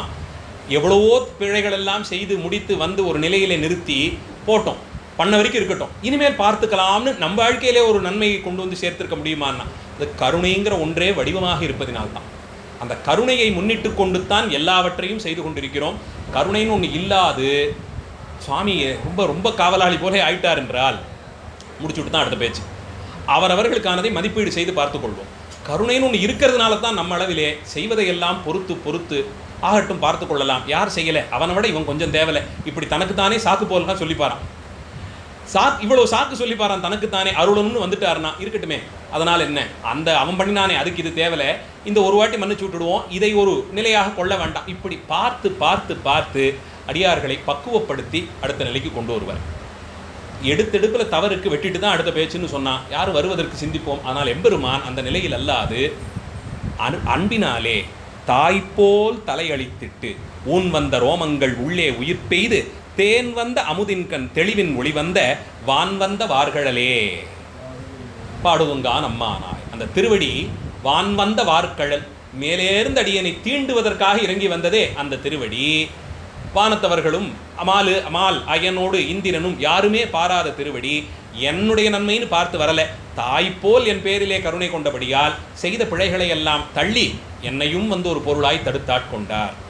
ஒரு கேள்வி, பிழைகளை தடுத்தார்னு சொன்னால் அதையே எல்லாருக்கும் செய்யக்கூடாதுன்னு ஒரு கேள்வி வரும். எல்லாருக்கும் அதை செஞ்சு கழிச்சு விட்டுட்டு போகலாமே. சுவாமிக்கு அந்த கணக்கு தெரியும். யார் செய்த பிழைகளை மன்னித்தால் மன்னிக்கப்பட்ட நிலையிலே ஐயோ இனிமேல் தவறு செய்யக்கூடாதுன்னு சிந்திப்பாங்களோ அவங்க அளவுக்கு கொடுப்பார். அவங்கள அந்த அளவிலே மன்னித்து ஏற்றுக்கொள்வார். நான் அடியன் சொல்ல தொடங்கின போது இதை பேசும்போது 2 அடியார்கள் நினைவுக்கு வருவதாக சொன்னேன். ஒன்று மணிவாசகர், அவரை பற்றி முன்கதை சுருக்கம் எல்லாம் ரொம்ப விசேஷமாக தான் இருக்குது, ரொம்ப உத்தமராக தான் இருந்திருக்கார். இன்னொருத்தர் உண்டு, அருணகிரி பெருமான். அவர் நிலை, அவர் என்னவாகவெல்லாம் இருந்தோங்கிறத அவரே சொல்லிக்கிறார். அதிலே சில ஆச்சாரியர்களுக்கு மாற்றுக்கருத்து உண்டு, ஆனால் அதுக்குள்ளே நான் போகலை. அவர் நம்மை போலே நினைத்து கொண்டு அப்படி பாடினார்னு சொல்வது உண்டு. அடியன் அளவிலே அவர் அதையெல்லாம் செய்திருந்தே இருக்கலாம்னு நினைக்க சில காரணங்கள் உண்டு. அது அந்த அளவிலே என்னவும் இருக்கட்டுமே, அவர் அவ்வளவும் செய்தேன்னு சொல்கிறார். அதிலும் காமங்கிற ஒரு நிலையிலே அதிலேயே மூழ்கி தத்தளித்து கிடந்திருக்கிறார். அவர் வாக்கை வைத்தே தான் அதை அப்படியே எடுத்துக்கிறோம். பாம்பன் சுவாமிகள் இதுலேருந்து மாறுபடுறார். அடியன் அதுக்குள்ளே போகலை. இந்த அளவில் அடியன் புரிந்து கொண்டிருக்கிறேன், அதனால் அதையே சொல்கிறேன். தவறு இருந்தால் பெரியவர் மன்னிக்கணும். இத்தனை பிழைகள் இவ்வளவையும் அவர் செய்ததை கிடைத்திருக்கக்கூடிய ஒரு 1300 சொச்சம் பாடல்ல கிட்டத்தட்ட எல்லா பாட்டிலையும் பாடி வச்சிருப்பார். எல்லா நிலையிலும் எங்காவது அது ஒரு சின்ன விஷயமாவது, சில பாட்டில் முதல் 3 வரி 4 வரி இதையே சொல்லியிருப்பார். 8 வரி பாட்டில் 3 வரி இது எல்லாத்தையும் சொல்லிட்டு 4வது வரியில் இந்த நிலைக்கு என்னை இன்னொரு வாட்டி தள்ளிடாத, இதில் விட்டுடாமல் என்னை காப்பாற்றுங்கிறத திரும்ப திரும்ப சுவாமிகள் சொல்லிட்டு வருவார். ஒரு வாதத்துக்கு அப்படியே எடுத்துப்போமே, அப்படியே தான் இருந்தார். என்ன செய்தார்னா கடைசி நிமிஷத்தில் தமக்கையாரிடத்தேர்ந்து வந்த ரொம்ப சுடு சொல் ஒன்று. அந்த அம்மையார் இதற்கு மேலே முடியலேன்னு ஒரு வெறுப்புக்கு போயிட்டா. பிள்ளை போலே பார்த்து வளர்த்து வந்த அக்கா, அவள்கிட்டேருந்து வந்த ஒரு சுடு சொல், ஒரு வார்த்தை, அது சுவாமிகளை க்ஷணப்பொழுதில் மனம் குலையச் செய்து அந்த நொடி பொழுது ஐயோ இவ்வளவும் செய்தோமாங்கிற ஒரு எண்ணம் ஒரே க்ஷணத்தில் எழும்படியா செய்து இதுக்கு மன்னிப்பு எங்கே இருக்க முடியும், இந்த பிறவி அனர்த்தமானது, இதோடு இனிமேல் இருப்பது அசிங்கம்னு சொல்லி மேலே ஏறி போய் கோபுரத்திலேருந்து விழறேன்னு புறப்பட்டு போனார். அவரை தேர்ந்தெடுத்தார் முருகப்பெருமான். வருங்காலத்திலே எத்தனையோ லட்சம் உயிர்களை காத்து தருவதற்கு திருப்புகழும் அனுபூதியும் அலங்காரமும் அந்தாதியுமாகிற நூல்களை எல்லாம் பாடித்தார். நினச்சி பாருங்கள், அந்த காலத்திலே அதே திருவண்ணாமலையிலே படித்த பண்டிதர்கள் இருந்திருப்பார்கள், அவர்களை தடுத்தாற் கொண்டிருக்கலாம், எவ்வளவோ செஞ்சிருக்கலாம். ஆனால் இந்த நிலை அடைந்த ஒருவனால் தான் வாழ்க்கையின் உண்மைத்தன்மையை மற்றவர்களுக்கு உபதேசம் செய்து, எப்பா நான் இதைத்தான் பண்ணினேன், படாத பாடெல்லாம் பட்டேன், நீ அந்த நிலைக்கு போகாதேன்னு சொல்ல முடியும். அதற்கு தகுதியாக ஒருவரை தேர்ந்தெடுத்தார். அவருக்கு அந்த க்ஷணப்பொழுதே உடனடியாக திருவருள் விளக்கம் அங்கேயே அப்படியே வேலை செய்தது. அனுகிரகம் பண்ணினார். ஷடாட்சரம் பஞ்சாட்சரத்தெல்லாம் உபதேசம் பண்ணி வைத்தார். என்ன பண்ணணும் கேட்டார். சும்மா இருன்னு சொல்லி அங்கே உட்காந்து வச்சுட்டு போயிட்டார். எந்த கோபுரத்திலேருந்து விழுந்து தன் உயிரை மாய்த்து கொள்ளலாம்னு சுவாமிகள் முயற்சி செய்தாரோ அந்த கோபுரத்து அடியிலேயே உட்கார்ந்து கொண்டார். அது ஹொய்சள மன்னர்கள் கட்டுவித்த கோபுரம். திருவண்ணாமலையில் இன்னைக்கும் கீழவாசல் வழியாக நுழைந்தால் இரண்டாவதாக வரக்கூடிய கோபுரம் அது. சுவாமிகள் அங்கேருந்து தான் கீழே விழுந்து பிராணத்தியாகம் செய்ய இருந்தார். அந்த இடத்துல தான் முருகப்பெருமான் அவரை தடுத்தாட்கொண்டு அங்கே கீழேயே கோபுரத்திளையனார் சன்னதின்னு ஒரு சன்னதி இருக்கும். கம்பீரமாக சுப்பிரமணியர் எழுந்துள்ளிருப்பார். அந்த சன்னதியிலே தான் பலகாலம் அருணகிரி பெருமானார் தவத்திலே மூழ்கி இருந்தார். அங்கே தான் மோன நிலையிலே அப்படியே இருந்தார். தாமே பாடுறார். கண் விழித்து பார்த்தபோது அண்ணாமலையார் காட்சி தந்தார். பக்கத்திலே அம்பிகை, உண்ணாமலை அம்பிகை, அவள் கையிலே விபூதி பாத்திரம் இருந்ததாம். அண்ணாமலையார் திருக்கரத்தாலே திருநீர் எடுத்து அருணகிரிநாதருக்கு இட்டு விட்டாராம். சுவாமிகள் சொல்றாரு, திருவண்ணாமலை திருப்புகழில் அவர் பாடியிருக்கார். இந்த காட்சியை நினைத்து பார்க்கிறேன். அம்பிகை கையிலே திருநீற்று பாத்திரம், பெருமான் அதிலேருந்து திருநீரை எடுத்து அருணகிரிநாதருக்கு நெத்தியிலே இட்டு விட்டாராம். அந்த பக்கத்திலே வள்ளி நாயகி அவள் கையை கொண்டு போய் சுவாமி சிரசிலே வைத்து அழுத்தி அனுகிரகம் பண்ணினார். முதல்ல தடுத்தாட்கொண்ட போதே தேவசேனையை பாடிடுற, முத்தை தருப்பத்தி திருநகை அத்திக்கு அப்படின்னு சொல்லி அத்தின்னு சொல்லி தேவசேனையை பாடிடுறார். முதல்ல எடுத்தோடனே பாடின தெய்வானம்பிகை. அந்த பாடல் முழுவதுமா அப்புறமா முருகப்பெருமானை துதித்து பாடிடுறார். இது இந்த நிலையிலே சிவ குடும்பமே அருள் செய்தது சுவாமிகளுக்கு. வள்ளிநாயகி திருக்கரத்தாலே தீண்டினாள். அவள் இச்சாசக்தி ஸ்வரூபம். அதன் பிறகுத்தான் பாடத் தொடங்கினாள். அதுக்கப்புறமா தான் பாடத் தொடங்கினார். முடிவே கிடையாது அந்த பாடலுக்கு, அந்த சந்தத்திற்கு முடிவே கிடையாது. தமிழ் கூட ஏதோ ஒரு காலத்தில் இல்லாமல் போனாலும் திருப்புகழ் இன்னும் நிலைத்திருக்குங்கிற மாதிரி ஒரு சிறப்பு அந்த ஞானசாத்திர நூலுக்கு. எப்பேற்பட்ட ஒரு நிதி அந்த அந்த அந்த சந்தத்தை இனியும் வருங்காலத்தில் யாரால பாட முடியும்? யாரால பாட முடியும்? அப்படி ஒரு ஞான நூலை பாடி கொடுத்தார். அப்போ கிட்டாத ஈசன் உனை கிட்டி. சுவாமிகள் திருவாக்கு திறந்த உடனே என்ன பாடினார்னா அனுபூதி பாடினார்னு சொல்லப்படுது. அனுபூதி தான் முதல்ல பாடுறார். நிறைவாக பாடியதுன்னு சொல்லப்படுது. ஆனால் அனுபூதி கிட்டத்தட்ட மாணிக்க வாசகர் மாதிரி முதல்லையே பிறந்துடுது. அதனால முதல்ல அதை பாடினதாகவும் சொல்றது உண்டு. இது சுப்பிரமணிய பிள்ளை அவர்களை தவிர்த்து யாரும் அருணகிரிநாதரை உள்ளுணர்ந்து எதுவும் சொன்னதில்லை. அதனால வேற யாரும் ஆச்சாரியர்கள் நமக்கு இவருடைய வரலாற்றை தொகுத்து கொடுக்காதனால இந்த மாதிரி அந்தந்த ஆச்சாரியர்களுடைய திருவுள்ளம் இருக்கு. வாரியார் சுவாமிகளே ரெண்டுமே சொல்லியிருக்கார். வாய் திறந்த உடனே முதல்ல வாய்த்தது அனுபூதி தாங்கிற. இந்த அனுபூதி நிலை அடைந்த போதே இதை பாடிட்டாருன்னு சொல்லப்படுது. அதனால தான் அதில் பேசா அனுபூதி பிறந்ததுவேன்னு சொல்லி பாடுற. பேசா அனுபூதின்னு சொல்ற சிறப்பு என்னன்னா, மற்றைய விஷயங்கள் பேசலை, திருப்புகழ் பாடினாரேன்னு கேட்டால் அது முழுக்க மௌனத்தான். மௌனமே தான். மௌனம் எப்படின்னா பேசாமல் இருப்பது மட்டும் இல்லை, மற்றைய விஷயங்களை பேசாமல் இருப்பது மௌனம். மற்றைய விஷயங்களை பேசாமல் இருக்கிறது தான் மௌனம். மற்றைய விஷயங்களை பாராமல் இருப்பது தான் மௌனம். மற்றைய விஷயங்களை கேளாமல் இருப்பது தான் மௌனம். அதனால் மௌனம்னா எதையும் பேச மாட்டேன்னு பக்கத்தில் ஒரு புஸ்தகத்தையும் பேனாவையும் வச்சுக்கிட்டு பக்கமாக வந்தவங்களுக்கெல்லாம் எழுதி காட்டுறதில்லை. சீட்டாக எழுதி கொடுக்கறது மௌனம் கிடையாது. அது மௌனம் இல்லை, அதுக்கு பேசிட்டே போகலாமே. இது இந்த மாதிரியான உரையாடல்களே இருக்கக்கூடாது. பேசுவதற்கே விஷயம் இல்லாமல் சிவசிந்தனையிலே மூழ்கி இருப்பதுக்கு தான் மௌனம். அதனால் ஸ்லேட்டை வச்சுக்கிட்டு புஸ்தகத்தை வச்சுக்கிட்டு எழுதி காட்டுறது மௌனம் இல்லை. ஆனால் இவர் என்ன பண்ணினார்னா, பேசியது திருப்புகழ் பாடல்களை தவிர வேறு எதுவுமே இல்லை. முழுக்க சுவாமிகள் திருவாக்கிலே வந்தது பாடல்கள் மட்டும்தான். அதனால் பேசா அனுபூதி பிறந்த நிலையில் தான் இத்தனையும் பாடினார்னு கொள்வதுண்டு. எப்படியும் அனுபூதி அந்த நிலையிலேயே பாடினார்னு சொல்லப்படுது. அப்போது கிட்டாத ஈசன் உனை கிட்டி அருள் புரிந்து நிட்டா அனுபூதி நிலையிலே.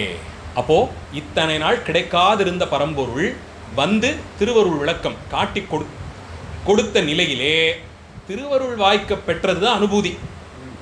அதனால்தான் முதல்ல அதை பாடினார்னு கொள்ளுகிறோம். அந்த சுவாமி வந்து திருநீரை பூசி இதுதான் மூல பண்டாரமாச்சே, அருள் கொடுத்துட்டார். இதுக்கப்புறம் என்னன்னா அனுபூதி. அதுதான் அந்த நிலை பரிபூர்ணமாக கூடிய நிலையில தான். ரெண்டாவது, அதுக்கு முன்னாடி பலகாலம் மௌனத்திலே இருந்தார்னு சொல்லப்படுது. நான் முருகப்பெருமான் சும்மா இருன்னு சொல்லிட்டு போயிட்டதுனாலே சிவமேயாய் விட்டு இருந்தார். அது முடிந்த போது தான் அண்ணாமலையார் காட்சி கொடுத்து அனுபூதி பாடப்பட்டதாக சொல்கிறோம். அந்த அனுபூதி பேசா நிலையிலே இருக்கும்படியாக செய்தது. அந்த சிவானந்த மோன நிலையிலிருந்து தான் திருப்புகழை முழுக்க பாடினார். கவித்துவத்தாலோ ரசனையினாலோ மேதாவிலாசத்தாலோ தமிழ் புலமையாலோலாம் ஒரு காலத்திலும் திருப்புகழில் ஒரு பாட்டை கூட பாட முடியாது. நிச்சயமாக முடியாது. இது முழுக்கவும் அனுபூதி நிலையில் இருக்க உள்ளிருந்து முருகப்பெருமானே அருமுகச் சிவனாய் இருந்து சொல்ல சொல்ல இவர் பாடியது தான். மனித பிரயத்தனத்தால் ஆகும் நூல் இல்லை. இதையேத்தான் நாம் ஞானசம்பந்தருக்காகட்டும் அப்பர் சுவாமிகளுக்காகட்டும் அத்தனை ஆச்சாரியர்களுக்கும் கொள்ளுகிறோம். உள்ளிருந்து பெருமான் பேச இவர்கள் பாடியது தான். அது அவர்களே வாக்காக பல இடத்துல பதிவு செய்கிறார்கள், அவர்கள் திருவாக்காகவே பதிவு செய்கிறார். அதில் படித்து முடித்து 3 வயசு குழந்தை பாடுற பாட்டா தோளுடைய செவியன் அதை தொகுத்து கொடுத்தார். மடையில் வாழை பாயும் மாதிரி ஒரு பதத்தை பிரித்து பாடுறது அடுத்த நாளே பாட முடியுமா? பள்ளிக்கூடத்துக்கு போயிட்டு வந்து அடுத்த நாள் பாடக்கூடிய விஷயமா அது? திருக்கோலக்கா உடனே பாடுறார், எப்படி முடியும்? இது முழுவதும் அனுபூதி நிலையிலிருந்து ஆச்சாரியர்கள் எப்போதும் கூடியிருக்க பெருமான் உள்ளிருந்து பாடச் செய்தது. இந்த நிலைத்தான் வாய்க்கப் பெறும் என்கிறார். கிட்டாத ஈசன் உனை கிட்டி அருள் புரிந்து நிட்டா அனுபூதி நிலையிலே அதுவரையில் வந்தடையா பரம்பொருள் வந்து எதன் மூலமாக வந்து அருள் வழியிலே வந்து இன்னைக்கு இவரை தடுத்து ஆட்கொள்ளணும்னு சங்கல்பித்து விட்டார், வந்து விட்டார். வந்தவர்கள் மற்ற யாருக்கும் கிடைக்கல. இப்போ இன்னொரு பகுதியும் பார்ப்போம். அதே திருப்பெருந்துறையில் அடுத்த நாள் காட்சி என்ன, கொஞ்ச நாள் கழிச்சு என்ன, மாணிக்க வாசகரோடு வந்தவங்க யாரும் வரல. சரி, அவங்க இருக்கட்டும், அவங்களுக்கு இன்னும் அந்த திருவருள் அந்த பக்குவம் ஏற்படலை, அவங்கள அந்த பக்கம் கழிச்சு விட்டுட்டார். மாணிக்க வாசகரோடு கூட இன்னும் நிறைய பேர் இருந்தாங்க. 999 பேர்னு சொல்லப்படுது, சுவாமிகளோட சேர்த்து 1000 பேராம். அதில் எல்லாருக்கும் சிவானந்த முக்தின்னு ஒரு நாள் அறிவித்தார் பெருமான். மேலே இப்போ அட்டையில் எழுதி ஒட்டிட்டார், நாளைய தினம் 9 மணிக்கு திருப்பெருந்துறை குளக்கரையிலே எல்லோருக்கும் சிவானந்த முக்தின்னுட்டார். அத்தனை பேர் இன்னைக்கு நமக்கு எல்லாம் முடிஞ்சதுன்னு வரிசை கட்டி நின்றுட்டாங்க. சுவாமிகளும் நின்னார். சிவபெருமான் ஆச்சாரியராக எழுந்தருளினார். அந்த திருப்பெருந்துறை ஆகிற தீர்த்தத்திலே நடுவிலே ஒரு பெரிய அக்னி, தண்ணீரிலே அக்னி தோன்றணும்னா அதெல்லாம் எம்பெருமான் தான் செய்ய முடியும், தான் செய்து வித்தார். அதுவே சிவானந்த ஜோதியாக காட்சி தந்தது. ஒருத்தரே உள்ள அனுப்பினார். ஆளாளுக்கு சீட்டை எழுதி கொடுத்துருக்கார், 1 2 3 சீட்டை எழுதி கொடுத்துருக்கார். வரிசையாக ஒவ்வொருத்தரும் சீட்டை கொடுத்துட்டு உள்ளே ஏறினார்கள். அத்தனை பேருக்கும் சிவானந்தத்தை எம்பெருமான் வழங்கினார். கடைசியாக நம்ம சுவாமி வந்தார். பரமானந்தம் முடிஞ்சுது. பாண்டியனாவது இன்னொன்னாவது மனசில் எதுவும் நினைவில் இல்லை, முழுக்க சுவாமி ஒருத்தர் தான் நினைத்து கொண்டு உள்ளே வந்தார். நில்லுன்னு தடுத்துட்டார் பெருமான். உனக்கு இல்லை, யார் சொன்ன, உனக்கு நான் சீட்டே கொடுக்கல, நீயே எழுதி கொண்டாடக்கூடாது, இப்படி வான்னு நிப்பாட்டிட்டார். அடுத்தடுத்து வந்தவர்கள் அத்தனை பேருக்கும் சிவானந்தத்தை காண்பித்து கொடுத்து அவர்கள் அவ்வளவு பேரையும் கொண்டு போய் அந்த ஜோதியிலே ஐக்கியப்படுத்தி முடித்து மாணிக்க வாசகரை கொஞ்ச காலம் இருன்னு சொன்னார். அந்த நிலையில தான் சுவாமிகள் சதக நூலையே பாடுறார். 100 பாடல்கள். இன்னும் அடியேனுக்கு காலம் வரவில்லையோ, இன்னும் பக்குவம் கூடவில்லையோ, இன்னும் நான் இந்த புலன்களைத்தான் நம்பியிருக்கிறேனோன்னு 10 பாடல்கள் ஒவ்வொரு தலைப்பா வச்சு 10 பாட்டாலே ஒவ்வொரு படியா ஏறி ஏறி கடைசியில் போயிட்டு சிவபோகத்தில் நிற்கிறார். அந்த நிலையில் நின்னார். அப்போ இவர்களோட வந்ததையும் சிலரை ஒதுக்கிட்டார். மாணிக்க வாசகரையும் ஒரு இடத்துல தடுத்து நிப்பாட்டிட்டார். நிறுத்தி இதை செய்தார். திருவிளையாடற் புராணக்காரர் சொல்ற, தடுத்து நிப்பாட்டினதுக்கு 5 காரணங்கள் சொல்றார். 1 2 இல்லை, 5 காரணங்கள். மாணிக்க வாசகர் போன்ற பக்குவான்மாவை கொண்டுத்தான் மேலே மேலே பாடி திருவாசகமும் கோவையாருங்கிற மாதிரி இனி ஒரு காலத்திலே பாட முடியாத ஒரு ஞான நிதியை கொடுக்க முடியும். எந்த அளவுக்கு சிறப்புன்னா, இவர் சிவபுராணம் எழுதி முடித்த போதே பெருமான் மாணிக்க வாசகர்னு பட்டம் கொடுத்தார். அதுதான் சுவாமிகளுக்கு நின்னது. இயல்பாக தாய் தந்தையர் வைத்த பேர் எதுன்னு நமக்கு தெரியாது. சிவபுராணம் பாடி முடித்து அந்த சிவடியை சாமி பார்த்தார். நம்ம ஏதாவது பண்ணோம்னா அந்த சின்ன குழந்தைங்கள்லாம் பக்கத்தில் நட்சத்திரம் போட்டு காமிப்பாங்க, 3 நட்சத்திரம் 4 நட்சத்திரம்லாம் போடுவாங்க. அந்த மாதிரி சுவாமி இனி உனக்கு மாணிக்க வாசகர்னு பேர் தலைப்பு போட்டு கொடுத்தார். திருவாத ஊரருங்கிறது நாம ஒரு தொகுப்புக்கு வச்சிருக்கோம், அவ்வளவுதான். இயற்பெயர் என்னன்னே தெரியாது. அது தெரியாத போது வாத ஊரடிகள்னு பேர் வச்சிருக்கோம். மற்றொன்று, இந்த திருநாமம் சுவாமி வாக்கிலேருந்து வந்தது. அதனால் அதை கூட எழுதாமல் பெரும்பாலும் திருவாத ஊரன்னு தான் எழுதிட்டு இருந்தாங்க. மணிவாசகம்ங்கிற திருநாமத்தை கல்வெட்டுகள் எங்கேயும் பார்க்க முடியல. அப்படி நேரடியாக படித்த கல்வெட்டுகளிலே கூட 3 முதலிகளும் வாத ஊர் அடிகள் உண்டு தான் சொல்லியிருக்கு. பெரும்பாலும் ராஜராஜன் கல்வெட்டே வந்துடுது, 10ஆம் நூற்றாண்டு பெரிய கோயிலே வந்துடுது. சுவாமிகளுக்கு அவன் திருமேனி எடுப்பிக்கிறார்கள். அதில் வாதவூர் அடிகள்னு தான் வருது. 3 பேரை தனியே சொல்லி வாதவூர் அடிகளை தனியாக வச்சு தான் சொல்கிறாங்க. அப்போ திருவாதவூர் அடிகள்ங்கிற திருநாமம் தான் நிலைத்தது. அது நாம கொடுக்கக்கூடியது. அந்த ஊருக்கு இவர் தான் விளக்கம். அந்த மாதிரி சொல்லும்போது இப்போ நாமே உறவுக்காரங்கிட்ட சொல்லுவோம்ல, மதுரையிலேருந்து வந்துட்டாங்க, இந்த மதுரை பெரியப்பா வந்துட்டாருன்னா மதுரையே புறப்பட்டு வரல, அந்த ஊரில் இருக்கிற ஒரு பெரியப்பா புறப்பட்டு வந்திருக்கார். அடியனுக்கு அவர் ஒருத்தர் தான் அந்த ஊரில் இருக்க பெரியப்பா, அவரை மட்டும் அந்த மாதிரி பொருளில் திருவாத ஊரர் அப்படின்னு சொல்கிறோமே தவிர, இவருக்கு இப்போ நாவலூர் ஆளின்னு சொல்லும்படி தான் இது. சுந்தரமூர்த்தி சுவாமியோட சொல்லும்போது நாவலூர் ஆளி, அது அந்த ஊருக்கு திருநாவலூருக்கு இவர் தான், இவர் ஒருத்தர் தான் சிறப்பு, அந்தபடிக்கு சொல்லப்படுவது. ஆனால் இயற்பெயர் என்னன்னே தெரியாது, அதுவுமே போய்விட்டது. தன்னை மறந்தாள் தன் நாமம் கெட்டாள்னு சொல்லியிருக்குல்ல. இப்போ அந்த திருநாமம் போகணுமே. எத்தனை பேருக்கு அப்பர் சுவாமியுடைய இயற்பெயர் என்னென்ன எவ்வளோ பேர் சொல்லுவோம்? உடனே கேட்டோம்னா மருள் நீக்கியார், சிலருக்கு தெரியும், சட்டுன்னு நின்று வருமா. பட் எந்த திருநாமம் நின்றது? நாவுக்கரசுங்கிற திருநாமம் நின்றது. அது எம்பெருமான் கொடுத்தது. அதுக்கு மேலே ஒரு திருநாமம் நின்னது, அது எங்கள் சம்பந்த பெருமையார் கொடுத்த அப்பர் சுவாமிகள்ங்கிற திருநாமம் நின்றது. அப்போது இந்த சிறப்பு தெரியாது. சம்பந்த பெருமானுக்கு என்ன, அவருக்கு இயற்பெயர் ஞான சம்பந்தம்னு யாராவது வச்சாங்களா என்ன? அவருக்கு இயற்பெயர் தெரியாது. இயற்பெயர் நமக்கு தெரியாது. உண்மை அதுதான். நம்பியாரூரர் திருநாமம் தெரிந்ததுக்கு காரணம் அவங்க பாட்டனார் பேரை வச்சு ஒரு வழக்கு வந்தது, அதனால அவரோட பேர் நின்றுது. மற்றையபடிக்கு முதல்வருக்கும் கடைசியில் வந்தவருக்கும் இயற்பெயர் நமக்கு தெரியாது. தன்னை மறந்து தன்னாமம் கெட்டு தலைவன் தாழ்பட்ட அந்த நங்கைகள் தான் இவங்கெல்லாம். அந்தபடிக்கு தான் இவருடைய திருநாம சிறப்பு. அப்போ திருவாத ஊரடிகள்ட்டு மாணிக்க வாசகன் அங்கே தான் எம்பெருமான் திருநாமம் கொடுக்குறார் அவருக்கு. சிவபுராணம் எழுதுன போது தான் அதைத்தான் கொள்ளுகிறார். அந்த நிலையிலே இவரை கொண்டு தான் இதெல்லாம் பாட முடியும். இதை பாடித்தான் வருங்காலத்தில் ஏதோ ஒருத்தர் 2 பேர் தப்பிச்சு வரலாம். இதை பாடி பாடி அழுது அந்த அந்த புஸ்தகத்திலேயே கண்ணீர் விட்டு அதிலேயே அந்த பத்தியெல்லாம் அழிஞ்சு போகிற அளவுக்கு அழுது தீர்த்த ஒரு அடியாரோட புஸ்தகத்தையே பார்த்தேன். பழைய புஸ்தகம் அழுது அழுது அது முழுக்க அந்த மையெல்லாம் தேய்ச்சி வச்சுருக்கேன். எவ்வளவு ஈடுபட்டிருப்பார் அதுலேன்னு அவரையும் அவரை தான் வணங்கணுங்கிற அளவில். திருவாசக சிறப்பு அது உள்ளுக்குள்ளே என்னத்தையோ பண்ணத்தான் செய்யுது. மதம் மாற்ற வந்ததுக்கு ஒருத்தரை அழ வச்சு அதை மொழிபெயர்க்க வச்சு அதுக்காக இதை படிக்க வச்சு சிறப்புன்னா எப்பேற்பட்ட விஷயம் இது. அதனால் இவரை கொண்டு தான் இதை பண்ண முடியும். இரண்டாவது பார்த்தா இவர் கைகொண்ட பொருள் இன்னும் செலவு பண்ணுறதுக்கு இருக்கான். அதெல்லாம் செலவாகணும்னு சொல்லி, ஏன்னா உத்தரகோசம் அங்கேக்கு போகணும், அங்கே திருப்பணி எல்லாம் செய்யணும், இதெல்லாம் இருக்குது. இது 2வது ஒரு காரணம். 3வது இவர் பெருமை உலகறிய செய்ய வேண்டும். அதற்கு திருப்பெருந்துறைக்கு வந்தாங்க. அதில் 1000 பேரில் ஒருத்தராக இவரும் போயிட்டாருன்னா என்ன சிறப்பு இருக்கும்? 1000 பேர் பேரை ஞாபகத்தை வச்சுக்க போகிறோமான்னு இவரை தடுத்து நிப்பாட்டினார். இன்னும் அழும்னு சொல்லி நிப்பாட்டினார். அழுகையெல்லாம் பாட்டாக வந்ததோ அழுது அடையடைந்த அன்பர்னு ஒரு பட்டம் கொடுத்து நாம் வச்சுக்கிட்டு இருக்கோம். அதனால் இவர் பெருமை உலகில் நீடித்திருக்கணும்னு எம்பெருமான் நினைத்தான். 4வது இவரை கொண்டு தான் அரிமர்தன பாண்டியனுக்கும் எம்பெருமான் திருக்கைலாய காட்சி கொடுக்கணும்னு ஆசைப்பட்டிருந்தார். அரிமர்தன பாண்டியனும் நல்ல பக்குவான்மா, அவன் வினையும் கெடணும்.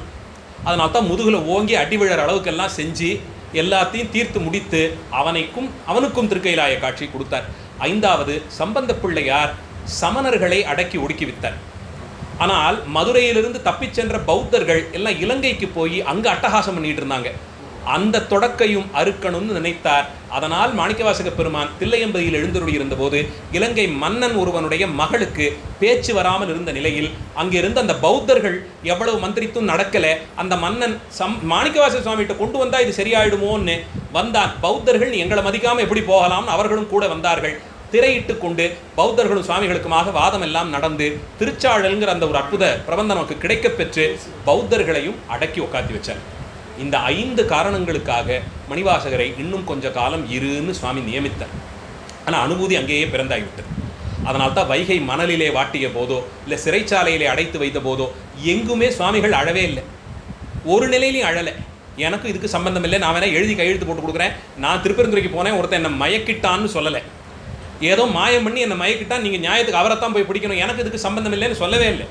நடப்பதெல்லாம் நமச்சிவாய செயல்னு அப்படியே அந்த நிலையிலேயே இருந்த வைகையில் அந்த பக்கம் நடந்தாலே நமக்கெல்லாம் அவ்வளவு காலெல்லாம் பொத்து போயிடும். அந்த மணலில் நடக்கிறதே நினைத்து பார்க்க முடியாது. அதில் கீழே படுக்க வைத்து மேலே கல்லை கொண்டு நிறுத்தி வைத்திருந்தான். அனுபூதி எவ்வளவு கூடியிருந்தால் மூசு வண்டரை பொய்கை போலே அதை நினைத்து கொண்டு அப்படியே இருந்தார் சுவாமிகள். அந்த ஒருத்தருடைய குறையை தீர்ப்பதற்கு, அந்த வலியை போக்க வைகையிலே வெள்ளம் வரும்படியாகவெல்லாம் எம்பெருமான் செய்தார்.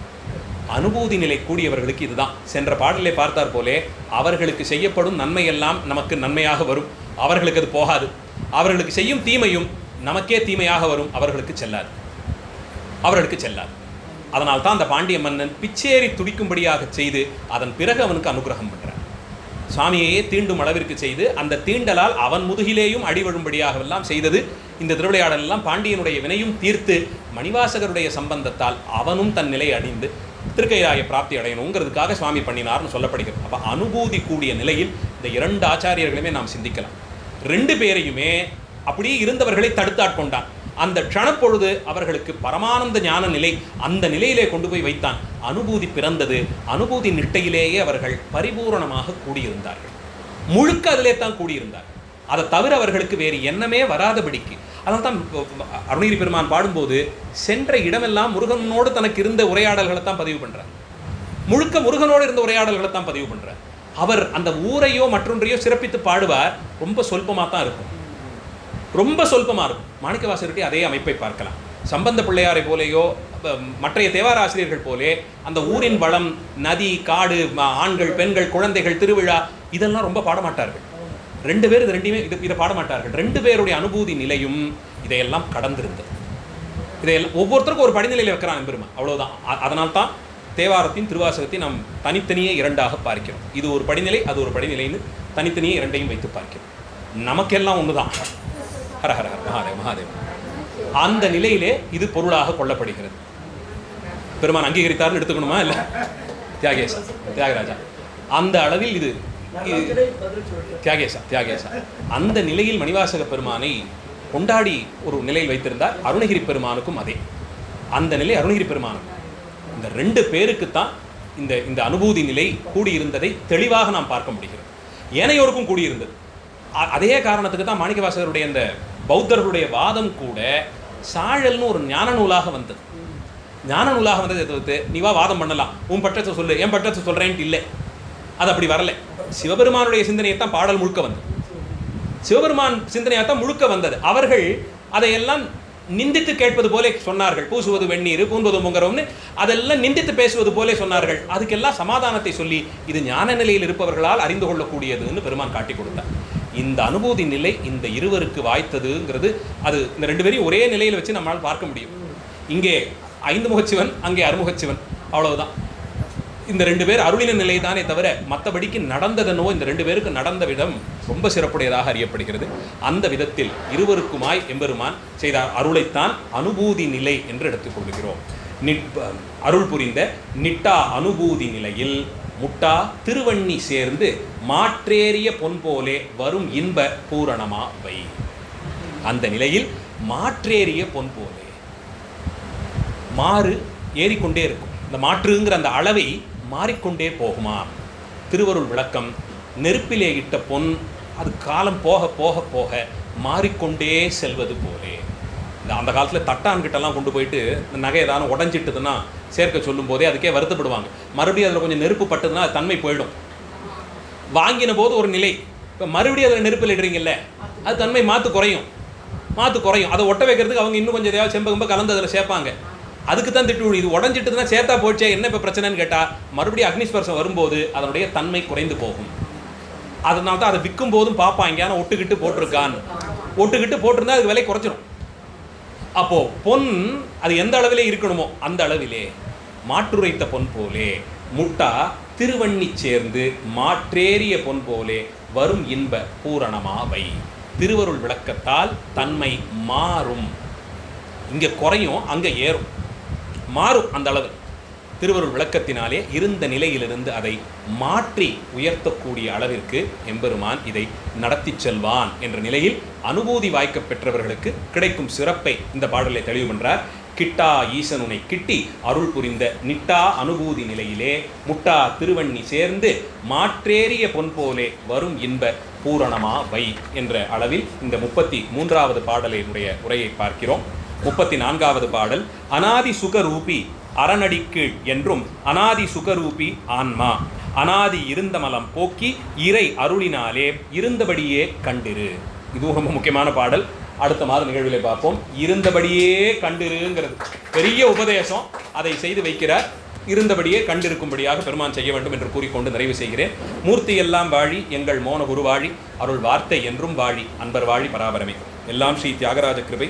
ஸ்ரீ தியாகராஜ மகாராஜோ விஜயத்தை. ஆரூரா தியாகேசா. நன்றி, வணக்கம்.